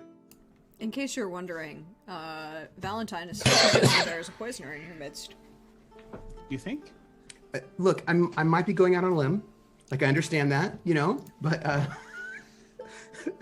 maybe it was an accident. It must be important because we are reminded of it every 10 to 15 minutes. Hi, everyone. Welcome to the backstage chat about whether or not Poisoners. the poisoners are There's existing. a poisoner. Oh, we've gone live. Yep. We've gone live on Almost poisons. done. I'm almost done with my snack. You can keep I eating thought your I added snack. more time. I know. I thought I had more time on my non-sponsored snack. I'm going to put out here again a reminder. I'm Italian. Never take a time. Your snacks should take. No, snacks are important. You should have your snack. There's no judgment. It's fine. Just want to get to the bottom of the bag real bad. You want the crumbs. Well, I mean, spicy crumbs. It just feels appropriate for this spicy evening that we're having. And we're Where the bag lies enlightenment. Sorry. theoretically. Just to add to the snack line, I just want to also point out that in Filipino culture, sandwiches are considered snacks. Doesn't matter how big the sandwich is. The fact remains is that unless you're having rice, it's not an actual meal. Rice or noodles. So sandwich could be a foot long, could be a one of those great divides. Still a snack. Just saying. This is the best thing I've ever learned about Filipino culture ever, and I love it so much. Thank you. We like to share our information and cultural relevance, particularly around food. We also... Yes, Dagwoods are a snack, exactly. Excuse me. But, when last we left off, the Cleveland, Sergeant Griffiths and the doctor were attending to Francisco Serrano, Count Francisco Serrano, and Major Gaylord Holmes in the upper floor in Count Serrano's bedchambers. Whereas on the ground floor, sneaking around the first, sneaking around there was the Lieutenant Valentine and Captain Bisley. Would either of you like to make me an orientation, or a stealth, not stealth, survival track or survival? Yeah, I think survival track would be the best thing here.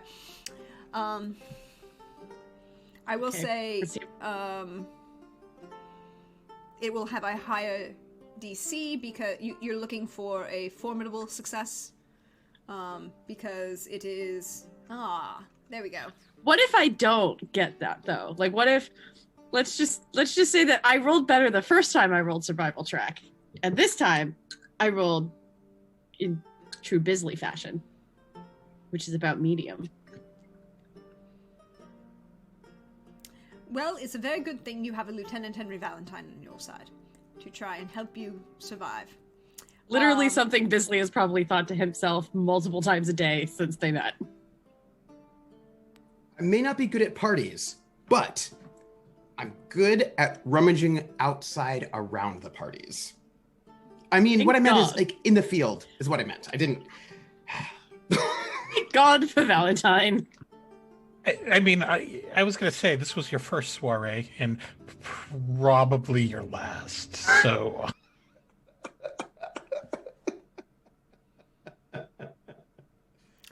All true statements so far.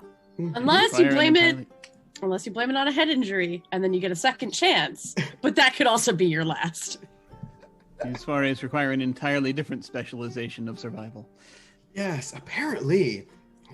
One they don't teach you in training. But with that, as you're coming around to the south side of the building, and the moon is full tonight, there's still some lights from the windows. There's a couple, like, torches burning on, like, the loggias, kind of give that impression of light for the outside.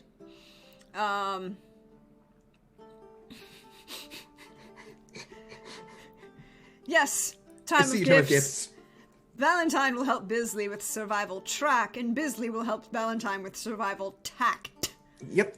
Now this is the buddy comedy we've all been waiting for. Yes, indeed. Yes, it is. But as you make your way around the south side of the building, the villa, you definitely do not... Well, let me rephrase that. You find signs of a few people who have been in and out, usually together, low heels and, some military boots at the same time. You've come across one particular couple in flagrante delicto. They don't really pay much attention to you as you kind of walk around them, or they're you can see them and avoid them if you choose to. Yes, please. Just gonna steer Valentine very gently away from the procedure. Huh. I don't see any tracks, sir. No. You will see 4 horses leaving. Separate or in a carriage? Individual horses, not pulling a carriage of any sort. Who's on them? You see 4 look like male figures. Let me rephrase that. They're riding astride. You can assume that they are male. You might assume that they are male. But they're all 4 riding astride. I'm going to try to commit memory what they're wearing and what their horses look like. Wait, I have a question. May I make a roll? Yes. What roll are you making? I would like to make animal handling. Okay. Walk me through it. I assume that would be the one, but to assess something, to glean knowledge about them from the state of their horses, right? Like what sort of horses they are, their breed, how they're riding them. So like basically, I mean, I may not know about dancing at parties and whatnot, but I'm a cavalryman. I wasn't always a cavalryman, but I am one now, and I might be able to tell something about the way they ride and what kind of horses they have. You can roll animal handling ride. Oh, no, this isn't ride, because that would be you.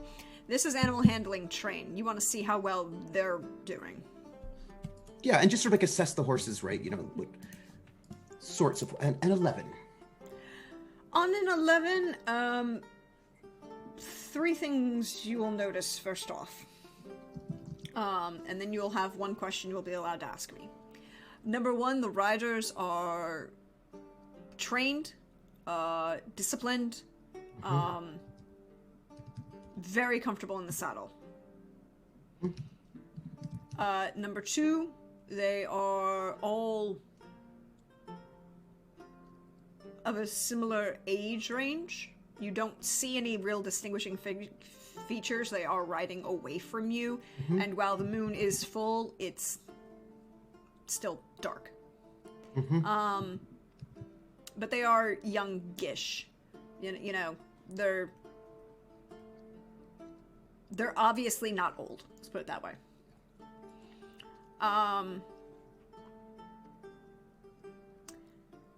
And they are not heavy shod. Or if they are, there's something wrapped on their hooves. Because you can't hear them. Oh. And even at that kind of distance, they're close enough for you to make out as they're riding down the hill away from the villa. But they are not... You can't hear them. So they're not... Or you can just barely make them out. So they're not... they're either not military shod, or they've covered the hooves to dampen the sound. I immediately point these people out to my captain. Oh, captain, my captain. And how did we get here? Tonight? I mean, you're cavalrymen. You could either have ridden up. You probably did ride up. Yeah. I was going to say, probably rode up on our horses. And I will say, those men, I don't know why they're leaving, but I think they're I'm moving towards my horse as I'm saying this. It's like walk and talk in a slightly, I'm range walking as it is. And I just kind of like, and as I'm range walking, kind of just like tug his arm. I don't drag him along with me, but it's like a tug to say we're moving. And so this is the Aaron Sorkin moment. It is the Aaron Sorkin moment. Yep. But a very brisk long take. Long take. Those foremen, I don't know why they're leaving now, but it looks like they've got either they're not military, they've got their shoes are dampened. So I think we should follow them. And anyway, I'm supposed to leave here anyway. Yeah, let's go. Yeah. What? Fine. It's just that there's just Nope. Get on the horse. Climb onto the horse. So this leads to my next question. As you would notice, you would know that the stables are not like you're currently here. So their horses were not stabled. And you would know that the stables are, well, at least over here somewhere, because this is where you came in and, dismounted, and then the stable hands took your horse. Where were they coming from? This is where you entered, right? This is the entrance of the party, so this is where the stable hands took the horses over to the stables. And you saw them as you came around here, kind of going off the map. Yeah. In that direction. Yeah, that's sus. That's the official term for it. Yes, indeed. I would also like to point out that apparently Roll20 decided that this would be appropriate to me. Army drab green color. Apparently. It is once I get the words out, then it is sprinting time, right? And I'll just say, Captain, keep your eyes on them, and I'll get your horse, and I'm gonna go and like sprint to get both horses to bring them around to where the captain is. So at least he can keep his eyes on them. So because he's very observant. Yeah. I'll keep a line of sight. Well, okay. So this is what we're going to do. This will be as best as one can. This will be very entertaining. I need an animal handling. Hold on. It's animal handling.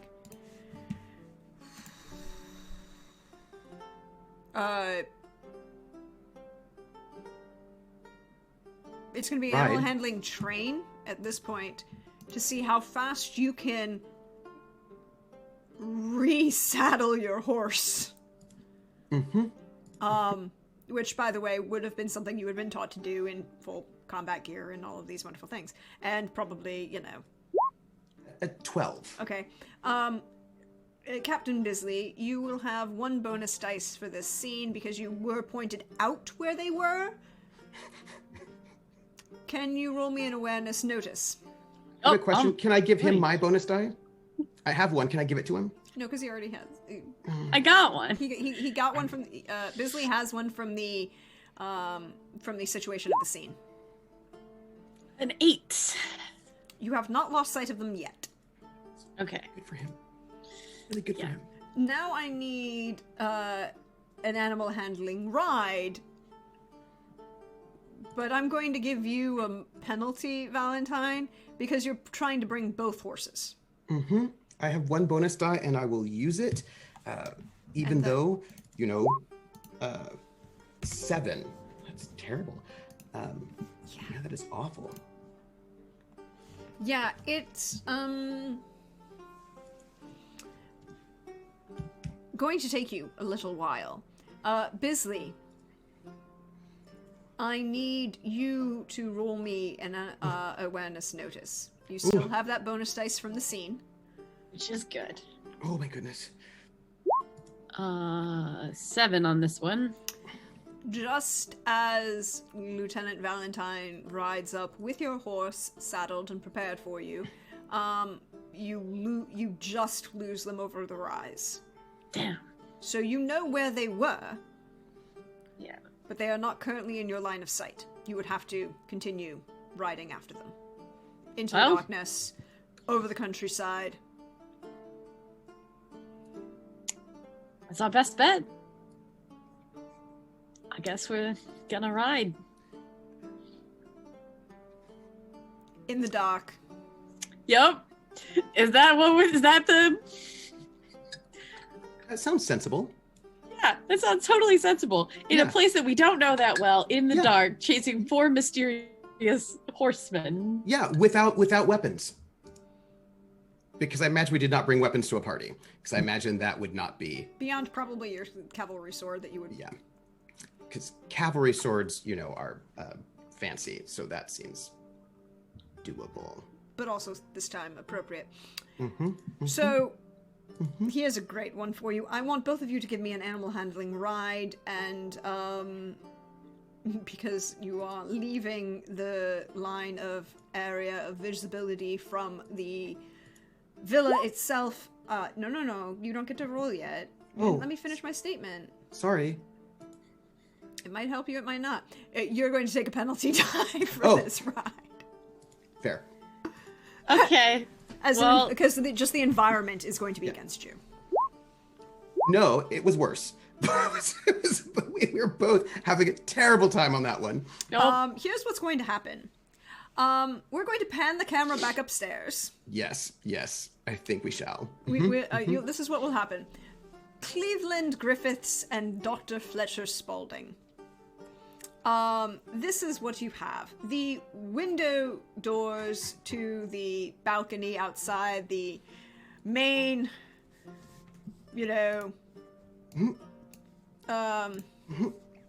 Francisco's quarters have been opened. You've laid, you're checking on the good major.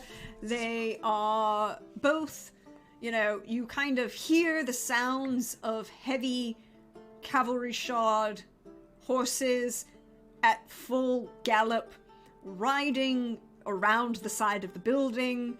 Then there's a brief pause, then they're riding out again, and as you go to look out the window, you see these two very well trained, very intelligent horses go, "Nope, we're not doing this because there's a cliff here. Stop," and throw both of their riders.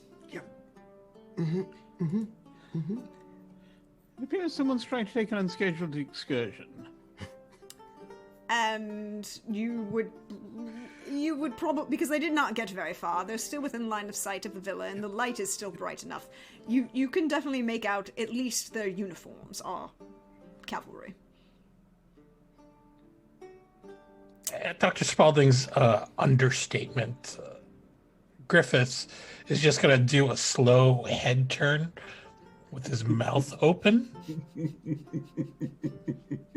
and his hands up in askets. We just saw 2 men get thrown off a cliff by their horses. They didn't get thrown off. Well, they did get thrown off the cliff. Did they get Just thrown throw off me. the cliff? Just throw Bisley off the cliff, and he's just gonna lie down in this dirt and just. I mean, there's Did we see people get thrown off the cliff? Is that like? no, Is they that got what it thrown was? off the horse Okay. Near the cliff. near the cliff. In a way that might be somewhat distressing, Yeah, and you will both take 1 point of damage. Will do. Call me from paranoid, but that strikes me as a falling. tad suspicious. We should. Are these guys going to be okay for a bit? We should probably investigate. That's probably a good idea. Well, I need to. Quick practice. How much do I need to be here? I probably need to be here to keep. Well, I've got to keep cycling them You through, do have to right? keep cycling them, but you can. I mean, at this point, they are stable. You could probably leave them alone for maybe an hour. I can pop out for a little under an hour.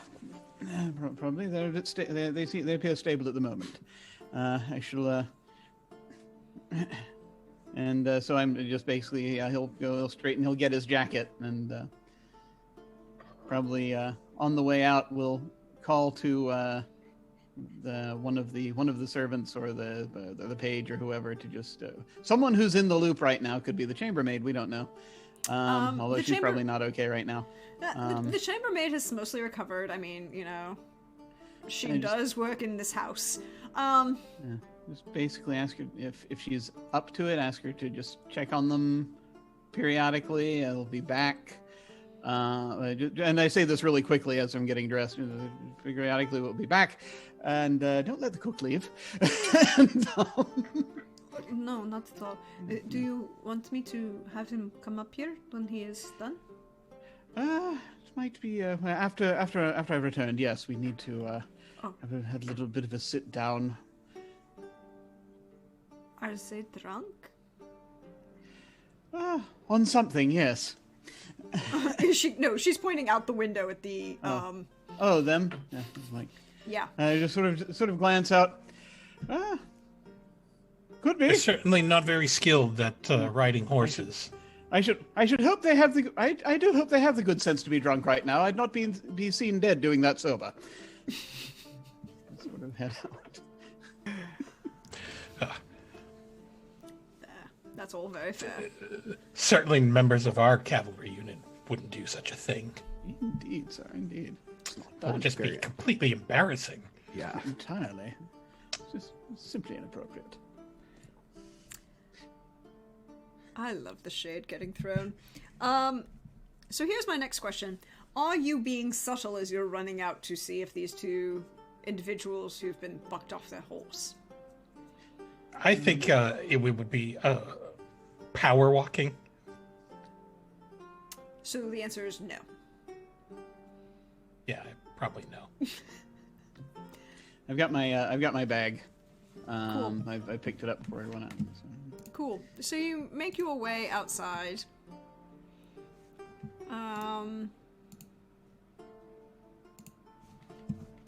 And you proceed to this small cliff where it's not really a big cliff, it's just this is the drop-off for the edge of the property, and then you can actually see that there is, if they had gone to the side instead of going down straight, there's like a little looping, thing around the embankment, kind of like a little path you could have taken, and the horse is like, no, I'm not going this way, I would have gone that way, but they didn't see that way, and so you have these two individuals on the ground. What would you like to do?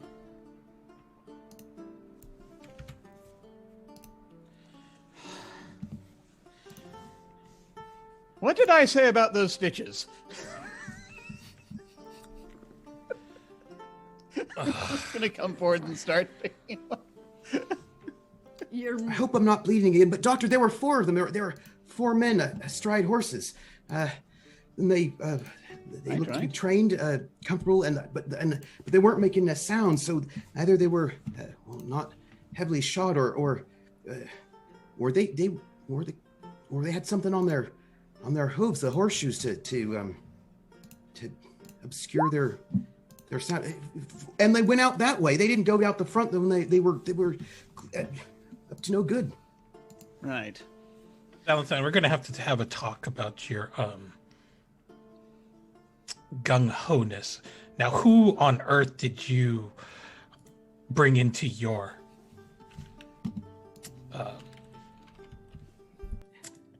hasty little tete-a-tete? And he's going to look over and see who the other person is. Bisley has not gotten off the ground, and at this point has curled himself into a position where you can't see his face because he is going to bury himself into the ground as much as possible and just pray to God that throw from the horse killed him, because there is no recovering from this moment. I would like to spend a monologue token. I want to see this monologue token spent. Yes. Yes. Who are we spending this monologue token for? Just to be clarified. We're spending it on Bisley. Cool. Thanks. Just because we haven't had a Bisley monologue yet. Not only that, but I was just waiting. I've been waiting for a moment that I thought might be good and appropriate, and I think this might be the moment.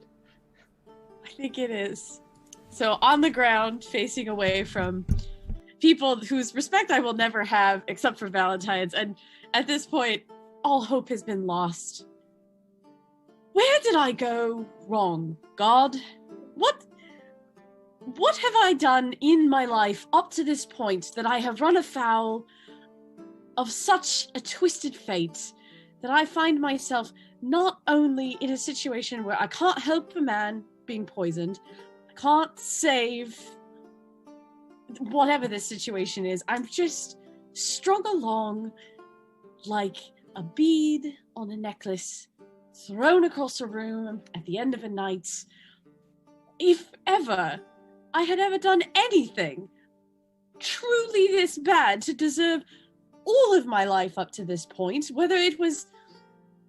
What was it? Was it stealing the chocolates as a child? Was it agreeing to the marriage that was bad? Was it not just letting her have her way? Or was it letting her have her way? Was it that I went here? Was it following Pomeroy into whatever scheme or dress he got into that evening? What did I do exactly wrong, God? Because at this point, I don't know why you don't just finish the job. Because this, it sure feels like death would be a kinder option than whatever version of Dante's Inferno I find myself in. Please free me from this fifth, I don't even know what circle of hell this is. Whatever one it is, I see no exits. And I don't really want to get back up.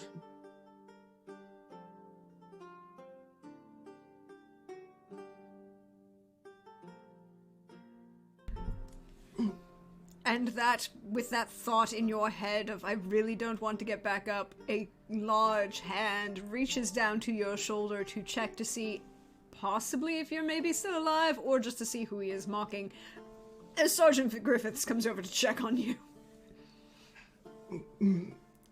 But Doctor, you can roll, diagnose, healing yes. diagnose for the lieutenant.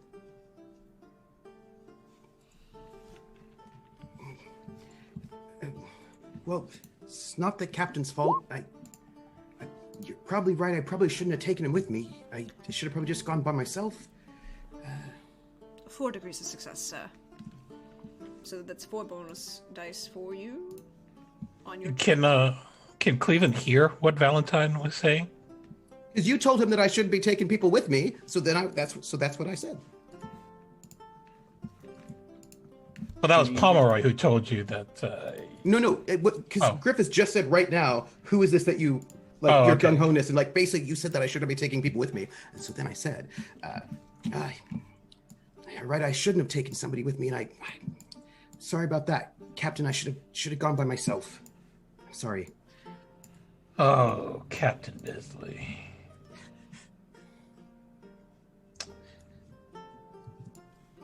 He's just Sergeant Griffiths. That's my fault. Everyone. This is just not your evening, is it? I think is right near the bottom of all the ones I've had in my lifetime.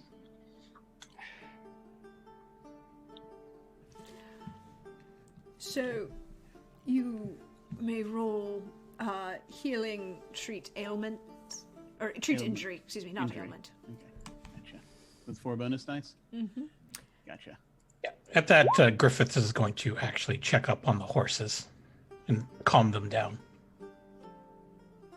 Because he has not yet actually used his skill as a farrier in this campaign. Go ahead. Doggone it, he is going to do this. Go ahead and roll animal handling, either trained or charm, your choice. With that heat treat injury,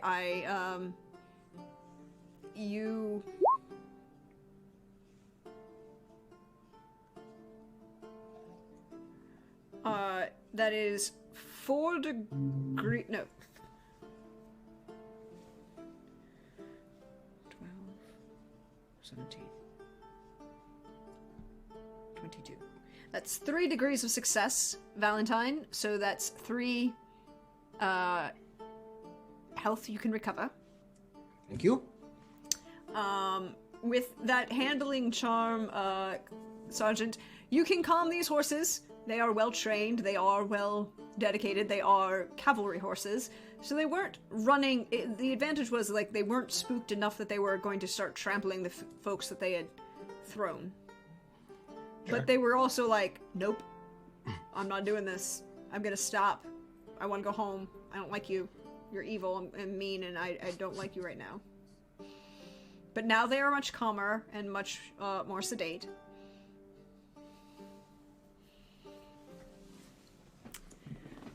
So, what would you like to do now? How many did you say there were? There were 4. There were 4 of them, and they were... I'm just sort of looking in the direction that Valentine indicated before, and I'm just trying to figure out what's in that direction. If I know, I don't know if I've been here long enough to know quite what's where, but I know I've been to this house before, and I've been in town some. And I will point to the tracks on the ground as evidence that I'm not making things up, that I actually did see them. They were people that were there. Yes, there were 4. I'm just trying to figure out where they were headed. 4 horsemen headed. Apparently, there's a pathway.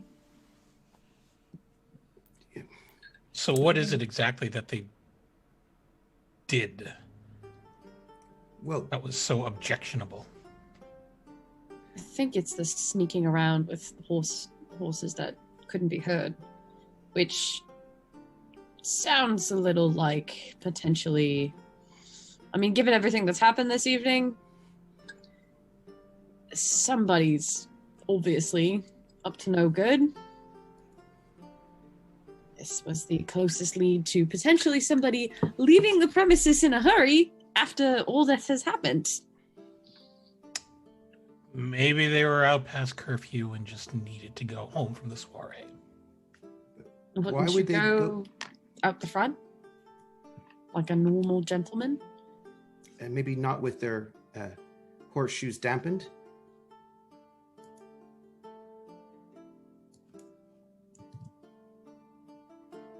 Okay, I just really don't see how this would have been such a cause for alarm.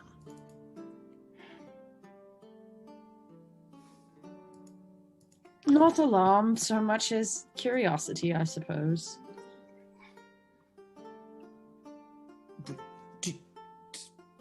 Does Sergeant Major know what happened tonight?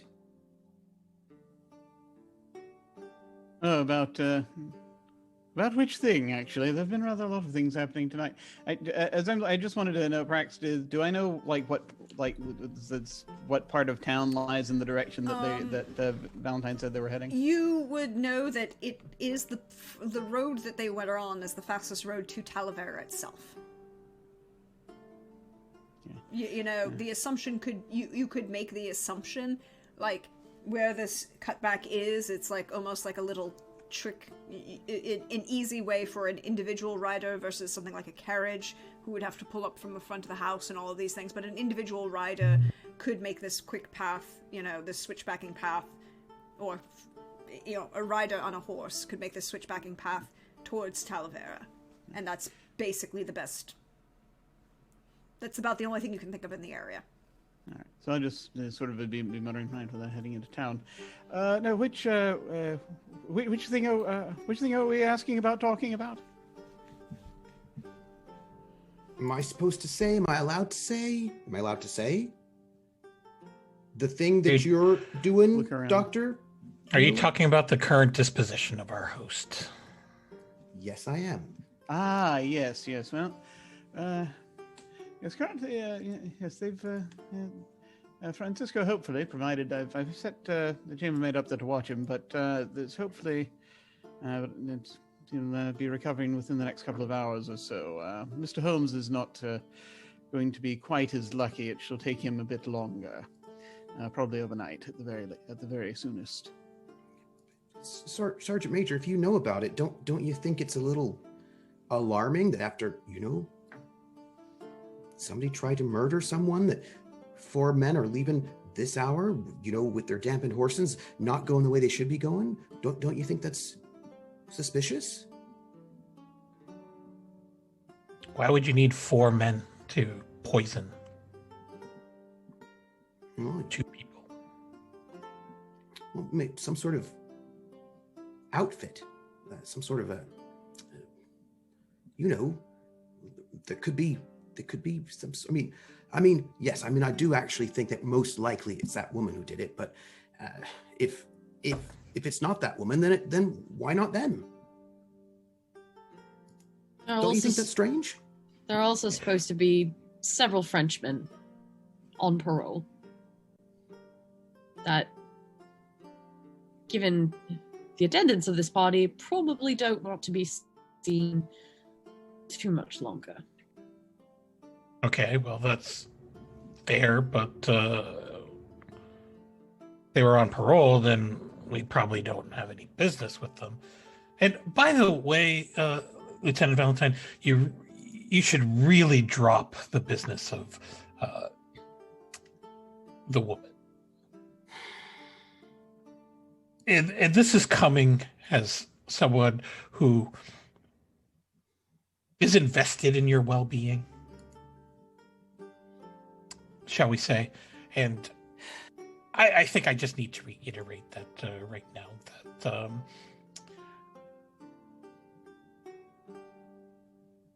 a certain exploring officer is rather piqued at your antics and how they have been affecting his investigation of certain higher level things. So he's investigating her. Makes sense. Makes sense. All My right. dear fellow, I'm not the only one who takes advantage of the fact that she knows people.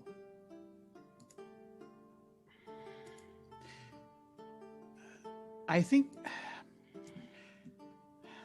Valentine, I know I can trust you, Yes, sir. but there are certain things, as I'm certain you're aware, that I cannot say. I shall simply assure you, it is not she. Just believe me when I tell you this. Yes, sir. Yeah, I believe with complete certainty that is not the case.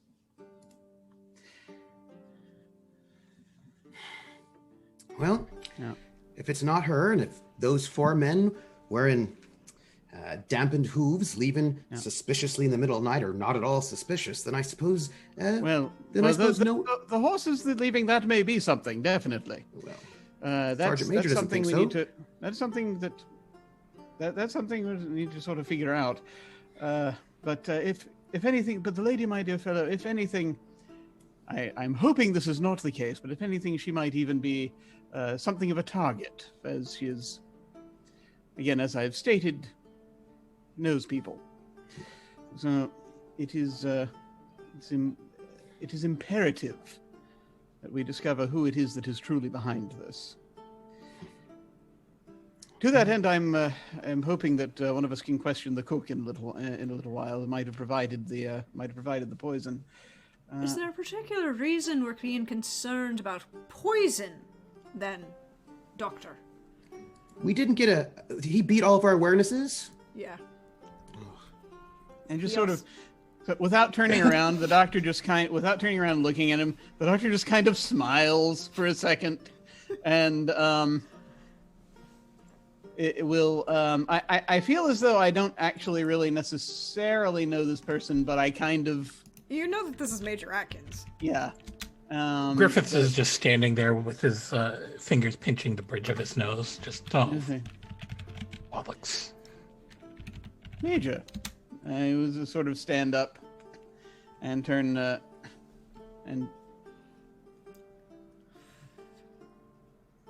and turn around. So who's been Good to see you. poisoned, Doctor?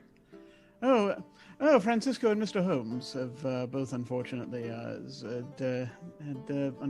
a bit of a turn consuming some cyanide, it would seem. I have been seeing to them. Well, They shall pull through, but I shall be returning up to the suite where I currently have them under watch. As it seems,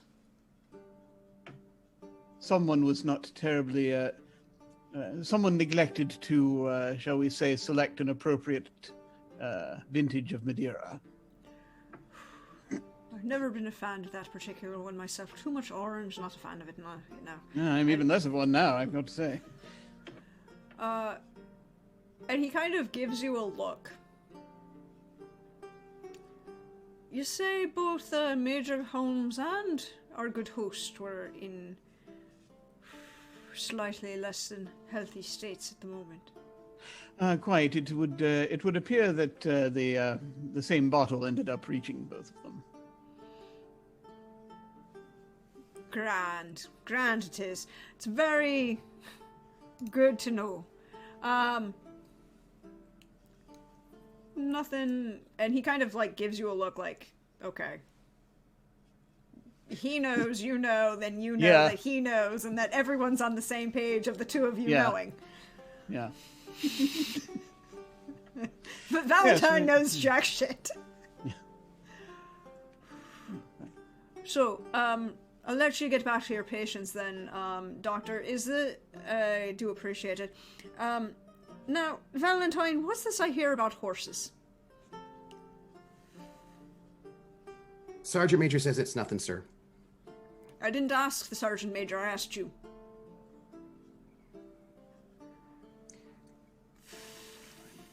Just, I suppose, just like normal, some fellows left in the evening, just as they do.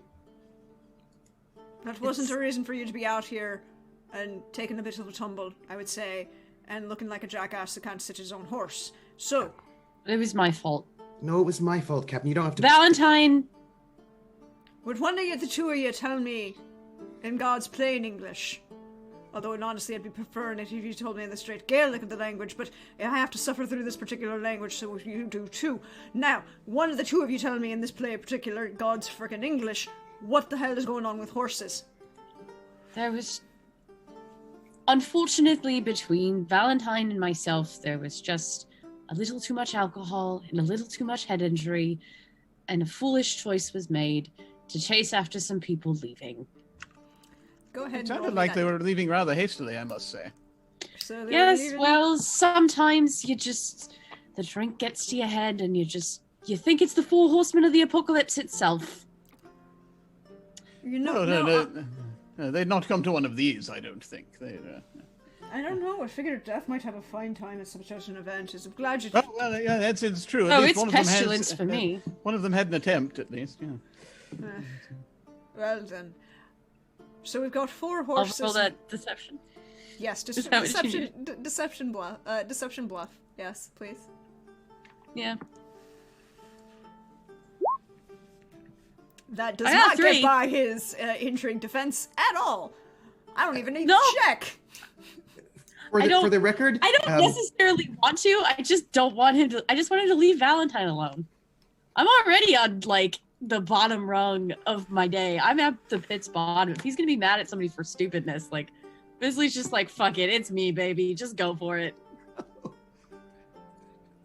I still think it's because I probably saddled the horses wrong. I think that's what it was. So the two of you... Bisley, you're a shite liar. You really need to work on that. Sometime you actually will have to be able to tell a better lie than that. But right now it's in my favor because you can't lie to me, so I need you to tell me what actually happened about these gentlemen and horses, which are obviously not the 4 horsemen of the apocalypse, because I still have a cigarette in my hand and the world ain't shit. Beyond normal, I should say. We just saw some suspicious behavior and... You saw suspicious behavior, that's grand. What was suspicious? Just hasty escapes out of a non-normal path away from the house. Again. Hasty escape? Are these one of the back roads, yes. Yeah, apparently. This is not a paranoia moment. This is a sound reason to be concerned. Now, why didn't you just say this to begin with? Because we're under the impression that it's not a sound reason. And I don't know if you witnessed the downfall. I just want to say that I just want to say that when Major Atkins does say that this is not a reason for paranoia, Griffiths just goes, "Thank you," quietly behind him. You know, horsemen are not paranoia. However, checking and being fair is good. Well, you know, being suspicious and considering life and everything is a good thing to be doing. But chasing after them in the dark without a light of torch or anything seems to be well, your argument about being drunk might have more value there if you can't remember how to sit your horse. And you two being cavalry officers and everything. Honestly, I just expect more from you if you can ride a horse like that. It was my fault, sir. I was the one who saddled the horses, and it wasn't the captain's fault. I didn't say shit about saddling. I said about how you sit in it. I probably spooked his horse because I was the one that brought his horse over to him, and so probably in the process of me bringing my horse and his horse over, I must have just. Are you always a suck-up, Valentine? No. I'm afraid our dear lieutenant carries the world upon his shoulders and refuses to give Atlas a turn. Honestly, Never met Atlas. Don't know who he is. Well, you do his job quite well, I'm afraid. Aye. No need to blame yourself, lad. No need to blame yourself. I don't know, Valentine. Okay, so we've got 4 horses leaving. That's a note we'll make, and we'll take a look in the morning. The 2 of you, well, the 3 of you should be getting back with the doctor to check on our host and our good major friend, who are unfortunately are they about to perspire, Doctor? No, I'm just going to get back up there and make sure that Francisco should be around in a couple of hours, hopefully. As I said, Mr. Holmes should, provided we continue the regimen of, shall we say, cycling the humors, as it were, then shall be hopefully pulling through sometime in the morning, I would think. It's difficult to tell at this stage. I am a bit concerned. One of the a delightful. I probably actually am going to use her name because I would have by this time hopefully gotten the scullery maid's name. Rosalita. Rosalita informs me that the cook would have been the one to have handled the Madeira and the polverones, which both appear to have contained the unfortunate substance, and so he's being summoned. I am rather curious, if I may speculate for a mere moment. I am rather curious, he says, turning and looking back in the direction of the stables, if our mere idle wondering if our supply lieutenants are still about. Just might not necessarily mean anything, but it occurs to me we might check. Oh, you're talking about that fine, upstanding Englishman, Lieutenant Willoughby Ingram.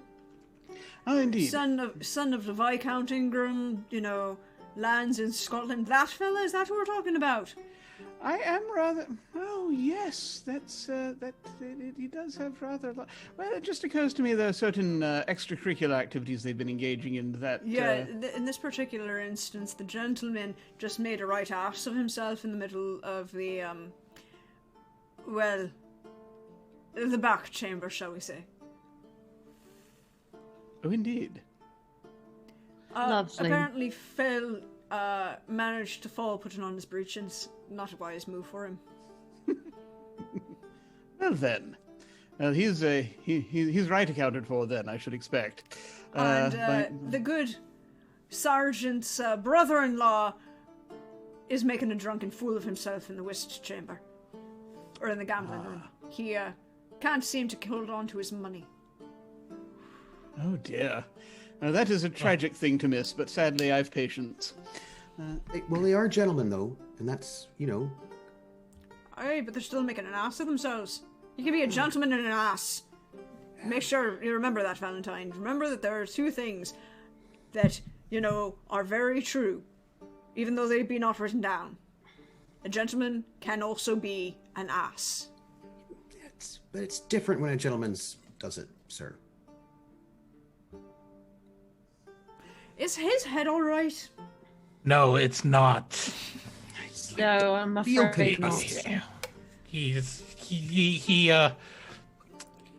definitely needs some rest, shall we say. Well, then I think the Lieutenant Valentine should go and escort the doctor up to check on the patients, so that way you have another person to check on, this individual with the head injury can go with you, doctor. I'm not allowed to, sir. I've been ordered back home. Yeah, and I'm giving you an order to go with the doctor. But it was the colonel, sir. Yeah, and I'm giving you an order to go with the doctor. It's quite all right. You're assisting me.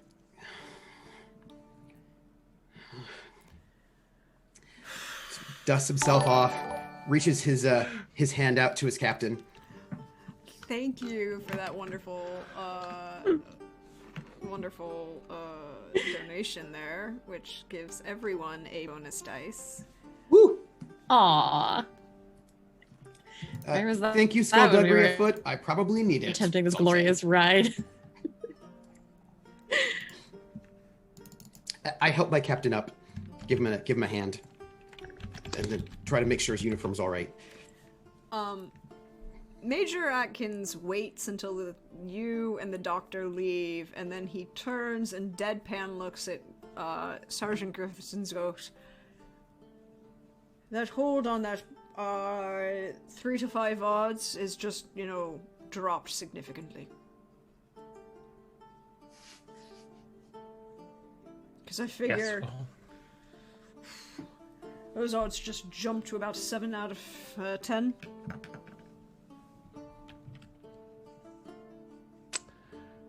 Yeah. Or, excuse me, no, reverse that. Of 2 to 3 instead of 3 to 5. Yes, well, I don't know why we help him.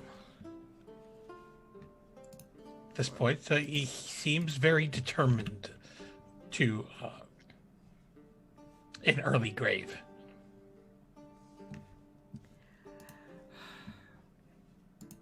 But I think he might be useful in the long run. Might want to keep hold of him, perhaps. Just, He is useful. He's just not great at a party, that's all. Griffiths just snorts. I'm like,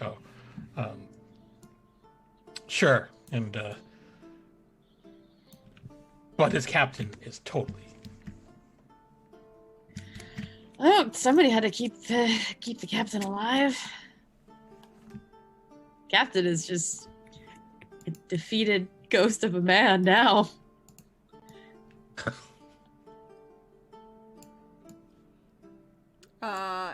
So what are you two all, what is everyone doing?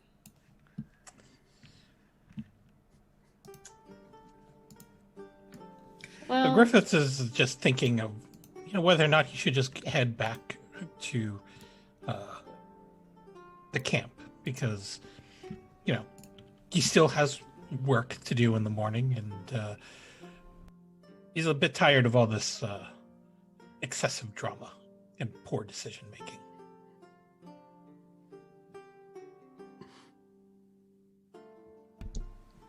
So Griffiths is heading to the stables to catch his own horse to go back home. It is currently about midnight now. Captain Bisley, what are you doing?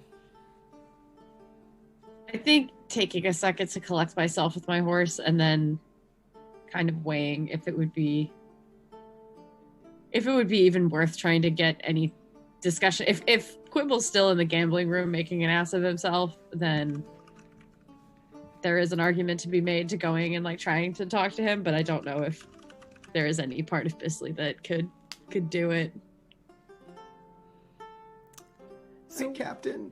Why don't we then follow the two, lieutenant and the doctor, as we follow them back upstairs,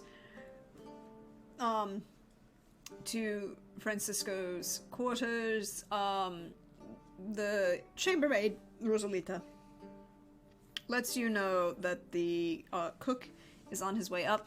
They have finally served the final course. Apparently the English have asked for a flaming pudding. The cook does not like this. He doesn't understand why you would do such a thing. There's perfectly good, acceptable ways to make cakes. Why do you need to light things on fire? Obviously, this is an English thing. And would be up shortly. She does say, however, that she needs to leave to start helping guests. A couple of the ladies retire, perhaps. But of course. So the two of you are there, and what would you like to do? You have a brief moment, a couple minutes before the cook will show up. Well, Yeah, it won't happen during these couple of minutes. I'm just trying to figure out a way to get a plan later to hollow out time to question the lieutenants who are in a state of array downstairs, but not now. Valentine just follows the doctor,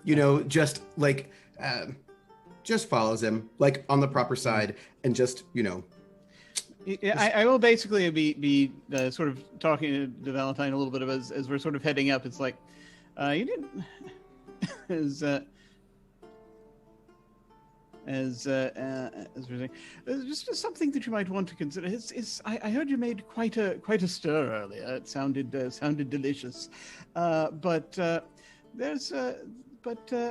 would recommend that for things of this nature, I think perhaps a good way to phrase it. Have you ever been on reconnaissance, out searching enemy territory? Yes, sir. When I was in the foot. Oh, indeed. So, you know how there are certain ways in which when you're there, you have to be intensely careful, as you could, even if you see, shall we say, individuals you see there, say, in territory that might have civilians. And you need to be wary of how they of what you say to them. You have to be wary of what they're going to be doing tactically, but of course you don't wish to upset them. You're familiar with the line I'm talking about here, yes? Yes, sir. Don't talk to civilians. Well, is that what they tell you? Yeah. I think that's the way to go, sir. I should say that soirees of this nature, for the time being, one can learn the art of, shall we say, approaching and gaining intelligence from civilians. But you might wish to, for the time being, view these soirees as something of that nature, where you're in enemy territory, but you're exploring, shall we say. You don't have a particular target. Perhaps you're searching for a target, but you're not sure who is friend and who is foe. What? It's does that at all help at all clarify matters for an event of this kind? Well, if all goes well, I won't be at one of these places again. I think you've great potential, my dear fellow. It's just a question of giving yourself time. But again, yeah, these soirees have their uses, most certainly. Don't sell yourself short. Do you need me to hold something, or yes. finger on a bandage or something, sir? Oh, quite. Well, actually, for when the cook arrives in just a moment, if you could just if you could stand there and look intimidating, I should very much appreciate it. Well, is the cook a bloke or a lady? They said it's a bloke. Yes, they said it's yeah. It's yes. I believe, as you would term it, a bloke. Well, I don't think I'm particularly intimidating, but I could just tell the cook something or something. Oh well, no need to voice it. Voice it without saying it. Well, I think I should probably just tell them that I'm dangerous. Oh no! You need. You see, you've already lost if you have to tell them that you're dangerous. They should be able to look at you and see. You needn't say anything. Just stand there and watch. See if you notice anything unusual. Don't call it out immediately if you do, but make a note of it, and then afterward we shall discuss. All right. But can I ask you at least one question? We've probably just a few seconds. No, I'm not supposed to act. Nothing like that. Goes against all my training and all that. But if the cook tries to stab you with a knife, am I allowed to intervene at least? Or am I supposed to wait? Yes, that would be most appreciated. All right, then. Wait until I see a knife. I function rather better without without holes being being forced into one. It's rather unsightly. Right then. But all right. I'm gonna just stand over here. Very good. So, as the door opens and this very slightly short, rather rotund gentleman, probably just about as wide as he is tall, very close cropped hair, dark black, piercing black eyes, local Spanish, a nose that looks like it's been broken twice and not really straight, walks in and he's wearing an apron and it's covered in Blood.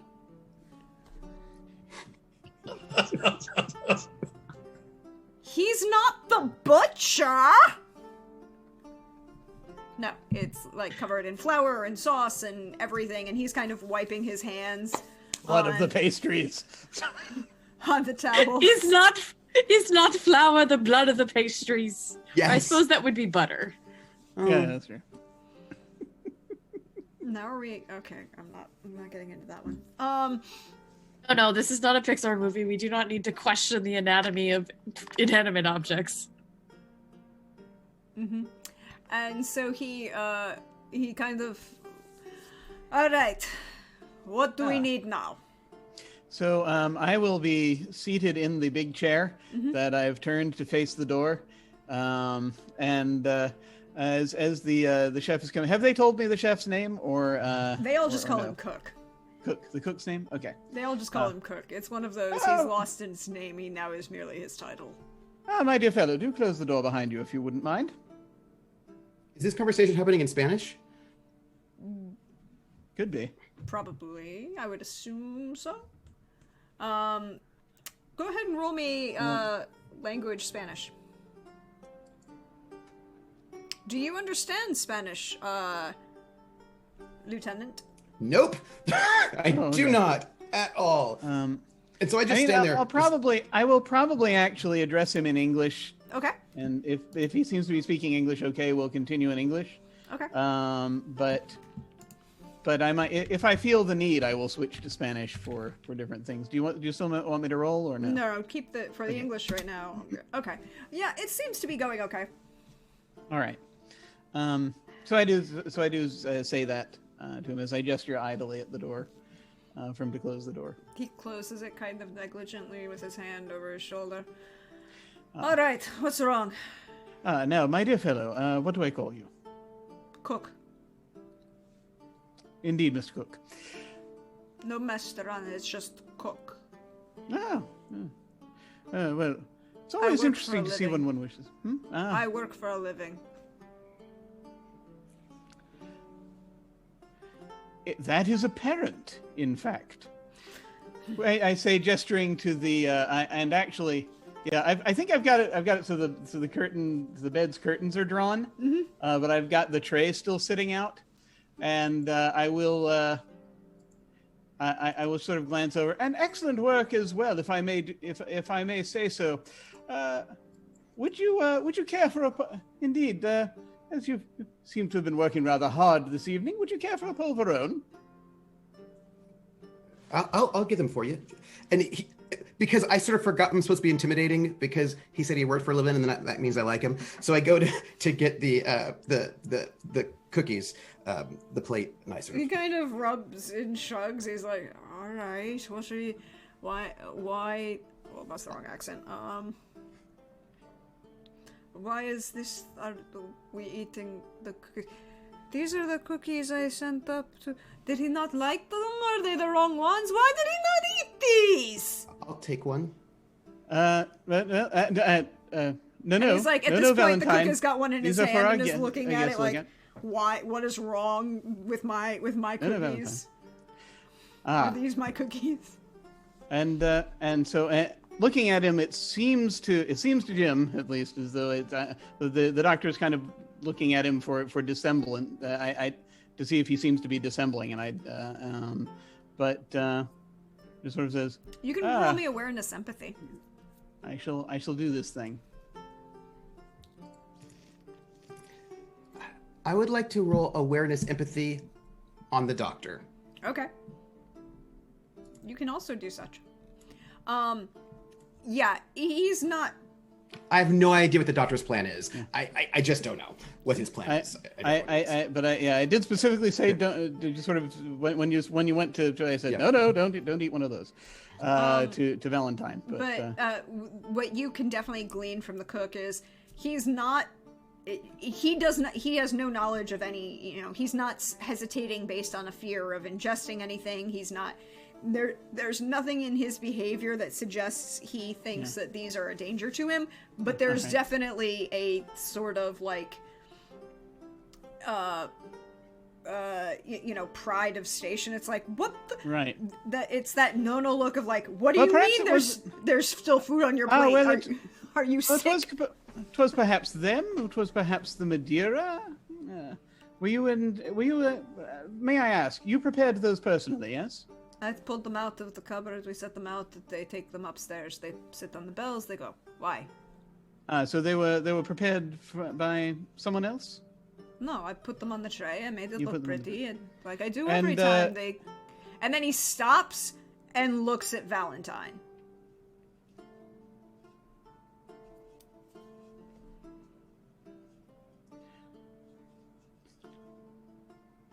You prepared.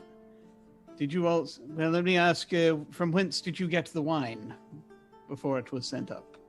You sent it up along with the wine, yes? Yes. I went to the cellar. I grabbed a bottle of the Madeira. I put it on the tray, the nice silver one that's over there with the cover.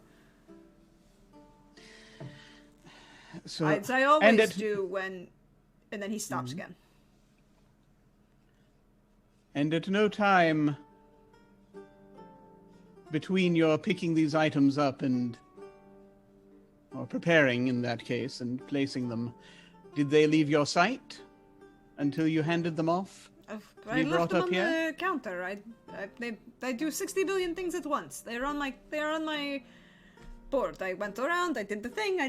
Then I had to yell at the boys who were turning the spit because they were not turning the spit, and the pig would not have been done if it was there. Oh God, that was such a mess. Indeed. And then they lit the pie's on fire. I had to go deal with the pie. And then the stupid Englishman comes in and says they want flaming desserts. Why do Englishmen want flaming desserts? Some gentlemen have taste for things that bring them closer to danger, I suppose. But that said, and then I turned around and had to ask this: why did you soak cake in soaking cake in alcohol? This I understand, but why do you burn it? Yeah, it's an excellent question. But do let me inquire here. This is rather important. Mm-hmm. Who would have had access to those items when you set them aside for moments, as you say, for example, when you went to look at the pig or at any other points? Did you notice anyone who would not normally have access to them come in, or was it just them? The stupid Englishman! The stupid Englishman. Which stupid Englishman? He looks... I realize that is a rather wide target. But if you can describe the stupid Englishman in any way, I should be most grateful. Hold on, I have to pull up the picture so I can do this correctly. And fix things. And go here. He's, I guess, tall, and he had the floppy hair, and it was in his face a lot, and I didn't, it's like, obviously that was a weird thing. And he had the blue eyes, I guess. Is that a normal thing? Yes, I guess all of you have these weird things. And, he looked young-ish. Not one of the officers, just, most of them I know, except for that one. That one I do not know. And he points to Valentine. But, understood. But this one I did not know. He had the officer and the thingy and and he had the letter, and then he had a letter. He had the letter that was from the officers, and they said that they wanted the flaming dessert. Why do you want the flaming cake? I see. This, so one of the enlisted gentlemen. No. He's too... Upper crust? He doesn't work for a living. Understood. Right, so one of the junior officers, perhaps. Not one I know. And Jim is violently flipping through the ones with the I think we all. long hair, blue eyes. Did he say? Floppy hair, I believe. Floppy hair, blue eyes. Well. Look at the baby Dan Stevens in that. Oh wait, there's one. Yeah, I just noticed that too. It's like, hello, where did you come from? All right. So It's almost that being like the case, Get so added as you does this find them. description sound at all familiar to me? You can roll a... Oh, it's, cunning memory? Let's see what we have. Oof. Oh, no. I mean, there are a number of Englishmen that have a very kind of... that could meet that description. What you would remember is that kind of description really doesn't match, like, military regulations. Yeah. I mean, Is that- like, the term floppy hair. Yeah, that in and of itself.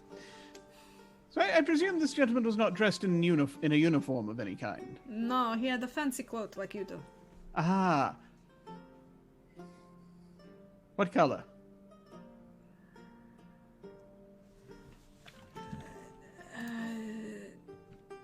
If you can recall. Let's see if he can.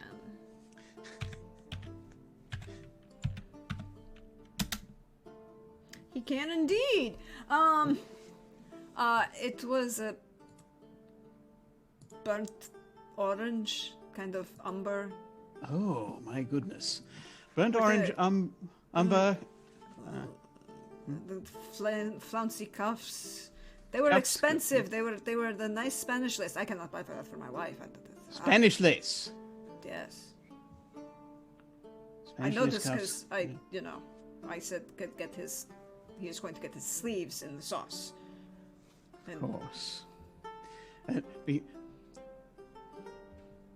So, similarly, just sort of describing, he'll ask a couple of questions about the waistcoat and the trousers, just sort of see if he remembers what like cravat. He's not gonna push him too hard for the details, but he's trying to get a map of this outfit in the head and try to figure out.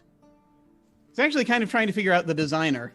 And who would have access to it and that kind of deal. Because, and also there's someone else recently who had Spanish lace. Go ahead and roll me cunning, either memory or decipher, your choice, and you will get one bonus dice from the situation. All right. I have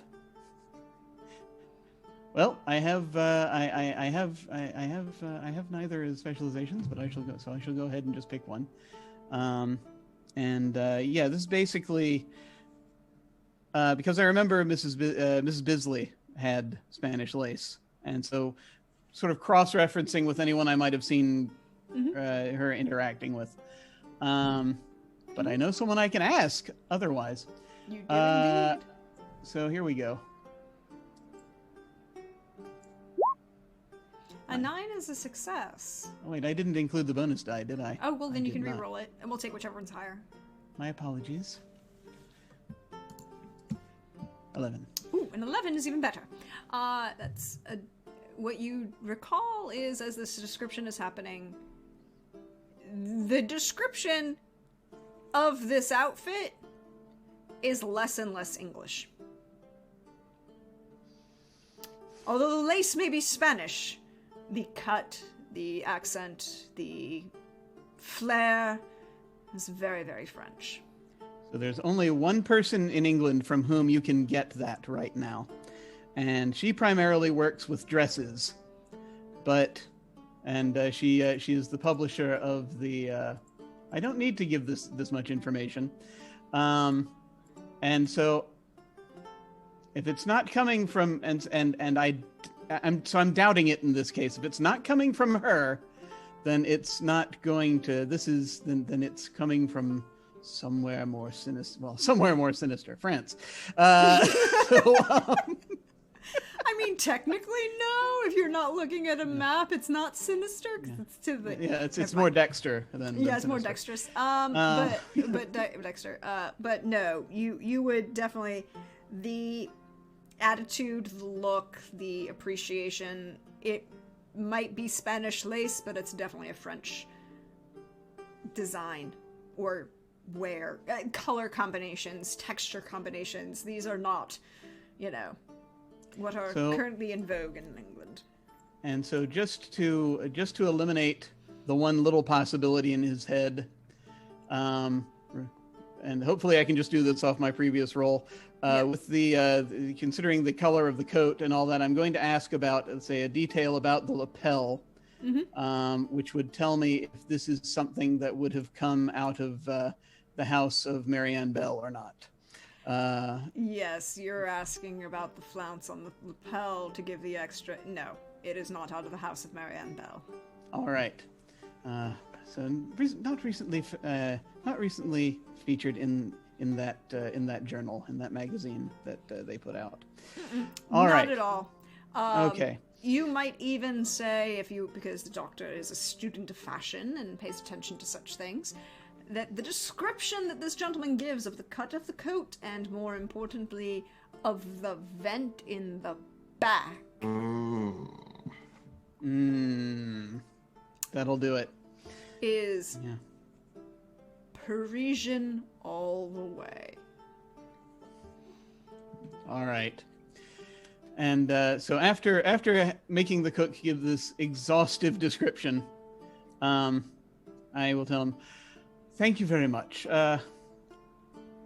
This is and I'm just going to step forward and sort of say, now this is very important.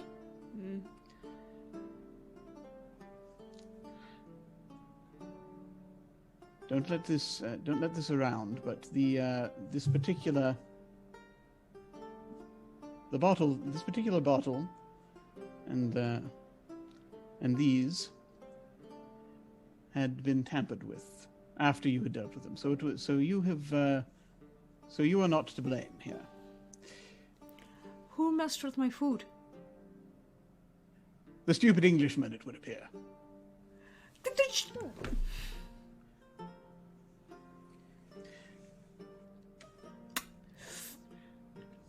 And he just has this look on his face, and then he looks at Valentine, and then looks at you, and rattles off in Spanish a question, which I will then text to Jim.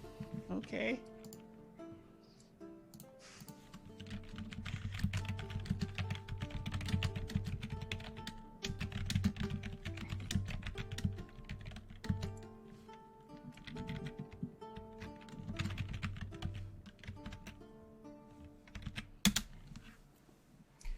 This is the second time in this conversation that they're using a language that I don't understand. The first one was about the cut of the lapel and the vents, and Valentine's like, I have no idea. It might have been. Yep.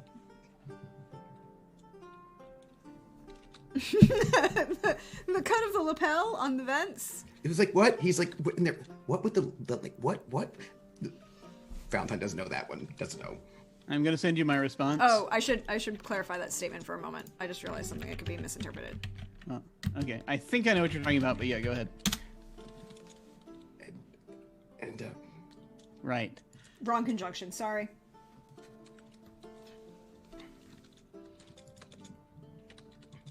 Secrets. Sorry. The tension of the typing. It is a very important secret. Lieutenant Valentine. Could you roll me a awareness notice, please? All right. Do you think it's appropriate? I asked you to. 13. While this kind of rapid-fire Spanish conversation is going on that you clearly can't pay a lot of attention to, you notice that, the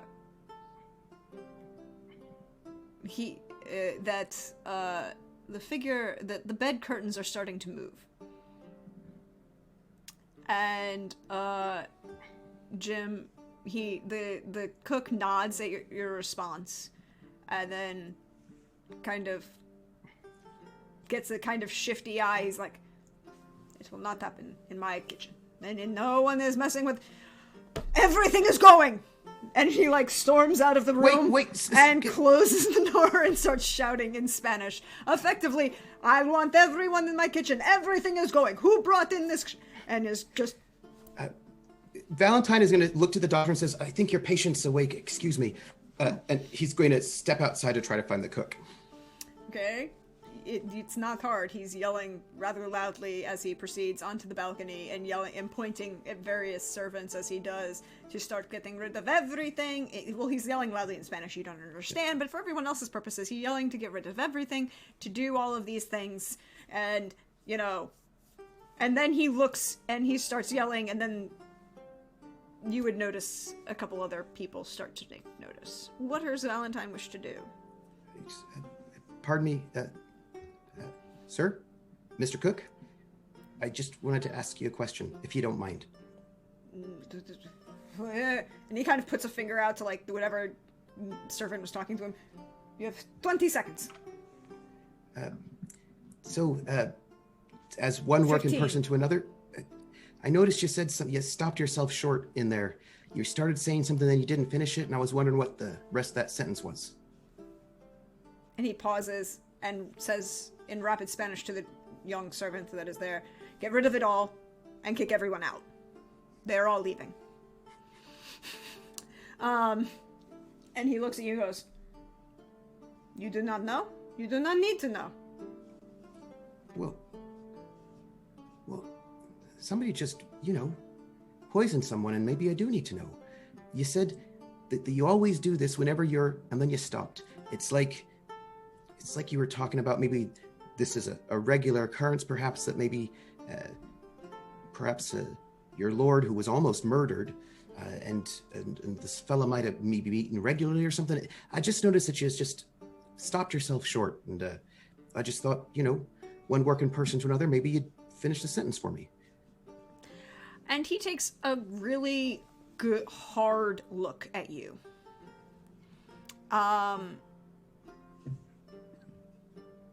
You don't gotta, but I'm just asking.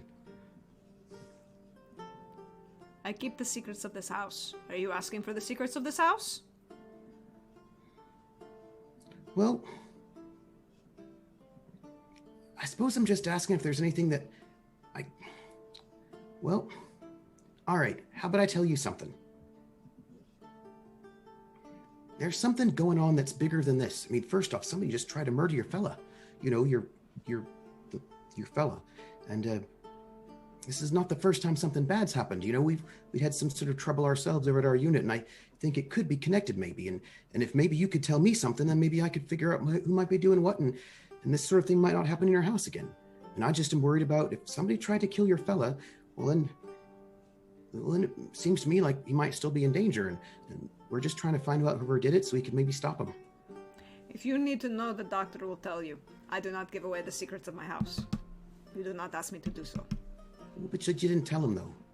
You stopped yourself short. He already knows. And he turns and yells over the balcony. And literally you can now see, if you look, that the serving staff has, the Castilian has come out, the butlers have come out, everyone is out, moving everybody out of this house. Everything is being deep cleaned. It's like... Well, Thank you anyway. You should go talk to your doctor, and you should stay with the doctor until he tells you to leave, because you are now the bodyguard. Go do your job. Go do your job. All right. Anyway, thank you. And I'm sorry for all this, and I hope it's not as much work as it looks like it's going to be. And he heads back into the drawing room. And as you head back into Francisco Serrano's rooms, with Cleveland making his way back early to the encampment, and Captain Bisley being ushered out with some encouragement along with everyone else in this building, except for the doctor and Lieutenant Valentine, we're going to pull the camera back as there is a figure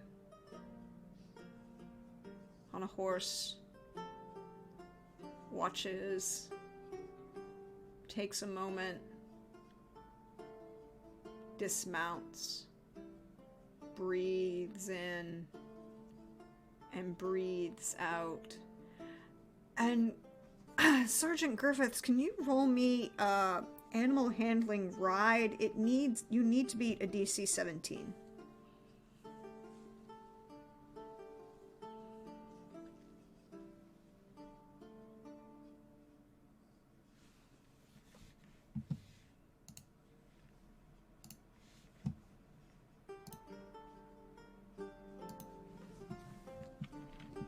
I can't hear you. Sorry, I'm going to use my bonus dice. Okay.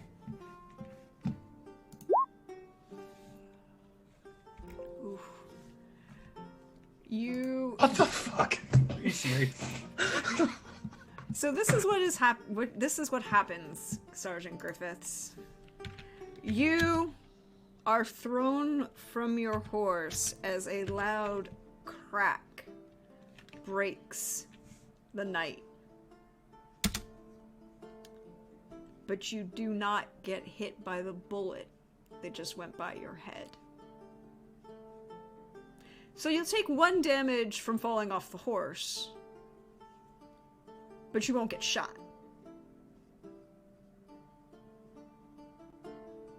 Yet.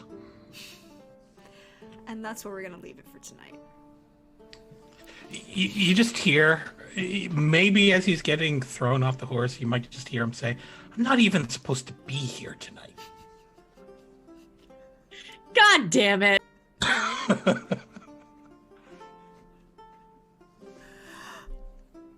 So, did we all have fun?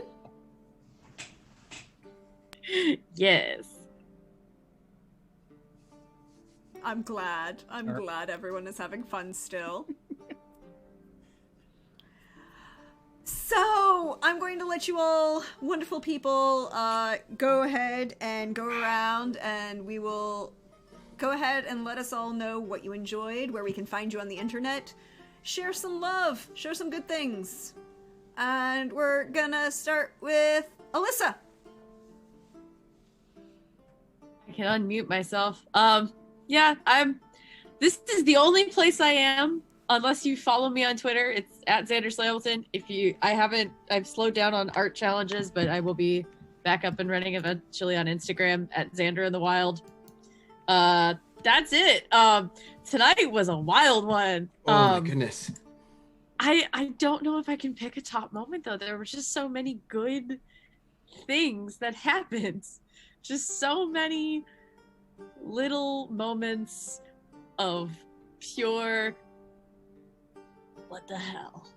And I love it so much. All the little things, all the wonderfulness. Speaking of wonderfulness, hey Anino, how are you? You. You didn't get shot in the head. No. Not yet. But anyway, my name's Anino. You can find me on Twitter at Anino Gaming. Let's see, favorite moments tonight. Definitely Captain Bisley's monologue. That was right up there. I want to say that my other favorite moment was Valentine almost on the verge of getting some really key information from the Spanish chef, but then that door just slamming shut. You know, we thought that Valentine might have turned the corner on the tact thing, but no. He got close. He got close. But yeah, so those are two standout moments for me. Let's see, what do I've got going on? I guess next Friday I will be on the Wandering DM channel for more Cyberpunk Red. As we figure out how the current situation there will resolve itself, and then it's probably going to end up with my character being shot, and then over on to next Saturday for that other game, the Scion game, where my character will also probably get shot. So there's going to be a lot of bullets fired over the next couple of games or so. That's it. Okay. I would like to point out that hopefully you will not get shot here. They missed once. But speaking of people who did not get shot, although we're working very hard to prevent people from getting, the failings of their own problems. Hey Jim, how are you? Hi, I'm good. I loved this. This was so good. I am Jim Ryan. I am Otherdoc on both Twitch and Twitter. My website is jimyesthatjim.com. Right now, aside from this, it's basically on my channel. We have a Dark Matter campaign going that's we'll be hopefully getting to back to sometime soon. And I have basically some video gamery I do on there right now, and then hopefully I'll be actually opening up signups for another short campaign soon. We're getting closer, but I still gotta just make sure all of the pieces are in place before I get rolling on it. So that'll be happening soon. But that's mostly my stuff right now. You can always check and look at my Twitter to see when I announce various things happening. And as far as this evening, I think that my favorite moment was that when Bisley and Valentine decided spontaneously to go and follow those folks who tore off into the night with the horses, and then immediately fell off of theirs. It was that was fun. Shouldn't have brought the captain along. That was my bad. Ooh, what a choice! Cool. What a choice we made, but we made it. It was those, and I will also call out the every time we see Major Atkins, I just like him so much more. So that's was just the interactions with Atkins tonight were also awesome, and I like the sort of clandestine thing that Griffiths has going on with him. It's very fun to see. So those were the standouts for me, and I can't wait till next time because I want to see what happens, and hopefully people aren't going to be shot. Well, those are things that we can all be hopeful, particularly hoping that somebody doesn't get shot, although he frequently shoots himself in the foot. Hi, Trooper. Hey, if I'm shot in the foot, I feel like that's a step up. You know what I mean? I feel like that's probably a good one. Shot through the foot, and I'm to blame. So anyway, I give my captain a bad name. Clip. I'm Trooper SJP, and I just adore this campaign. You can find me on Mondays at 3 p.m. Eastern Time with Prax for the North, a Game of Thrones game. You can find me on Friday at 1 p.m. on Love Laugh Lindy's channel for Aether's Walkway. At 7 p.m. on Love Lindy. Laugh Love Lindy. Ooh. Laugh Love Lindy, and then 7 p.m. on my channel, Trooper SJP, for City of Light and Shadow, a French Resistance campaign.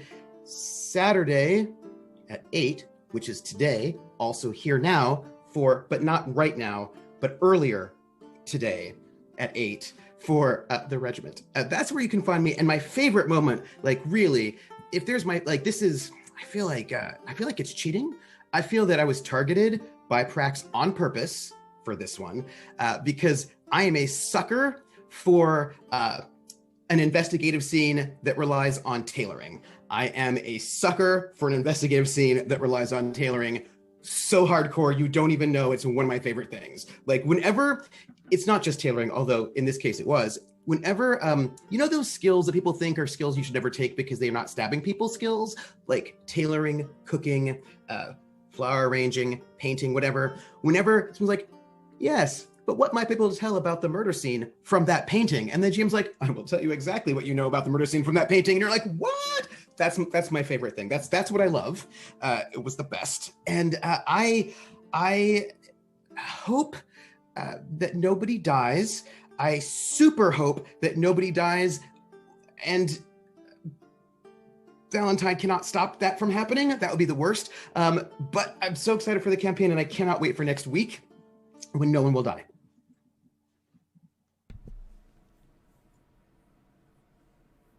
Except maybe bad guys. I can't make promises. I don't make promises. People can die. I'm just putting it out in the universe like a hippie. Just put it out in the universe. That's great. I love how people keep saying that, and I always picture the universe's response is, why are you dumping all this shit on me? Like, I got enough other things to do. I am continuously, vastly expanding. Do you know how much stuff, energy and shit this takes? And I've got to keep track of all these different galaxies and crap, and now you want this other shit to dump on me?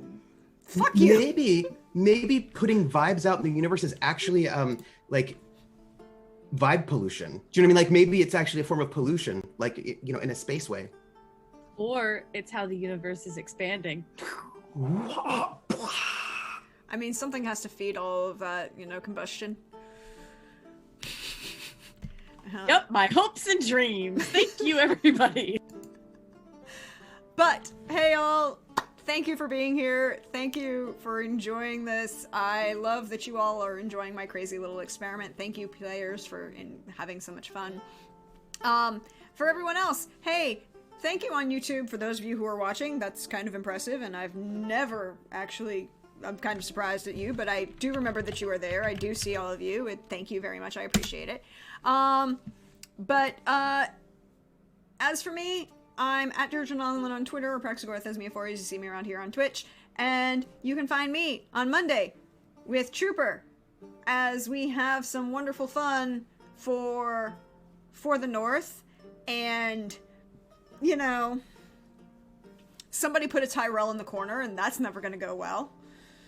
It's just Team Tyrell over here. I'm just ready for the SmackDown. It's gonna be like an epic level Tyrell level SmackDown, and I'm just gonna be there for it in the corner. Very it's excited. like she might be, her married name might be Braddock, but she's still a Tyrell, and bitch, you put her in a corner. That shit ain't gonna fly.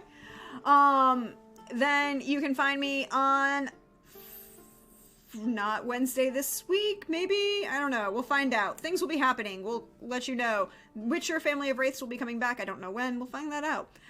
But Friday with Anino over on Wandering DM for some Cyberpunk Red. And spoiler alert, Jimenez is not getting shot because his girlfriend... I'm just saying that, you know, if his girlfriend's not going to get shot, then I feel like story-wise, Jimenez is going to get shot because, you know, that's just how I it feel works. like Trins would be very upset by this. She would be very upset by this and is not going to enjoy it, so she's going to shoot a bunch of folks.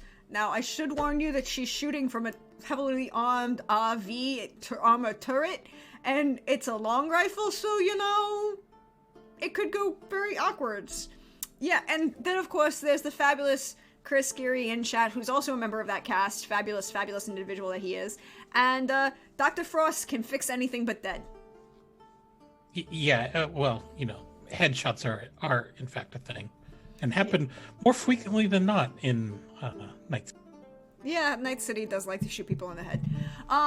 But then you can find me back here on Saturday as we all get to have more fun. And hey guys, guess what? I have a guess. You go ahead and guess.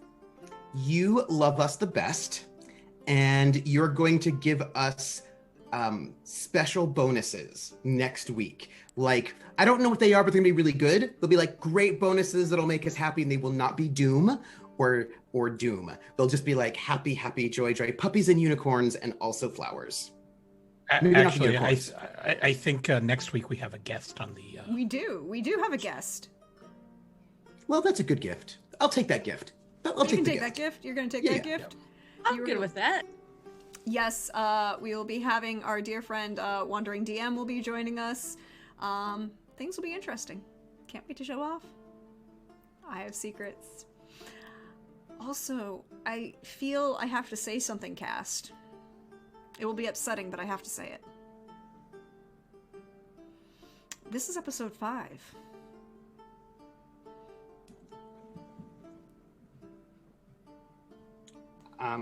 So you may not know this about me. I am secretly Cleopatra, which means I'm the Queen of Denial. So, ba-dum-ba-cha.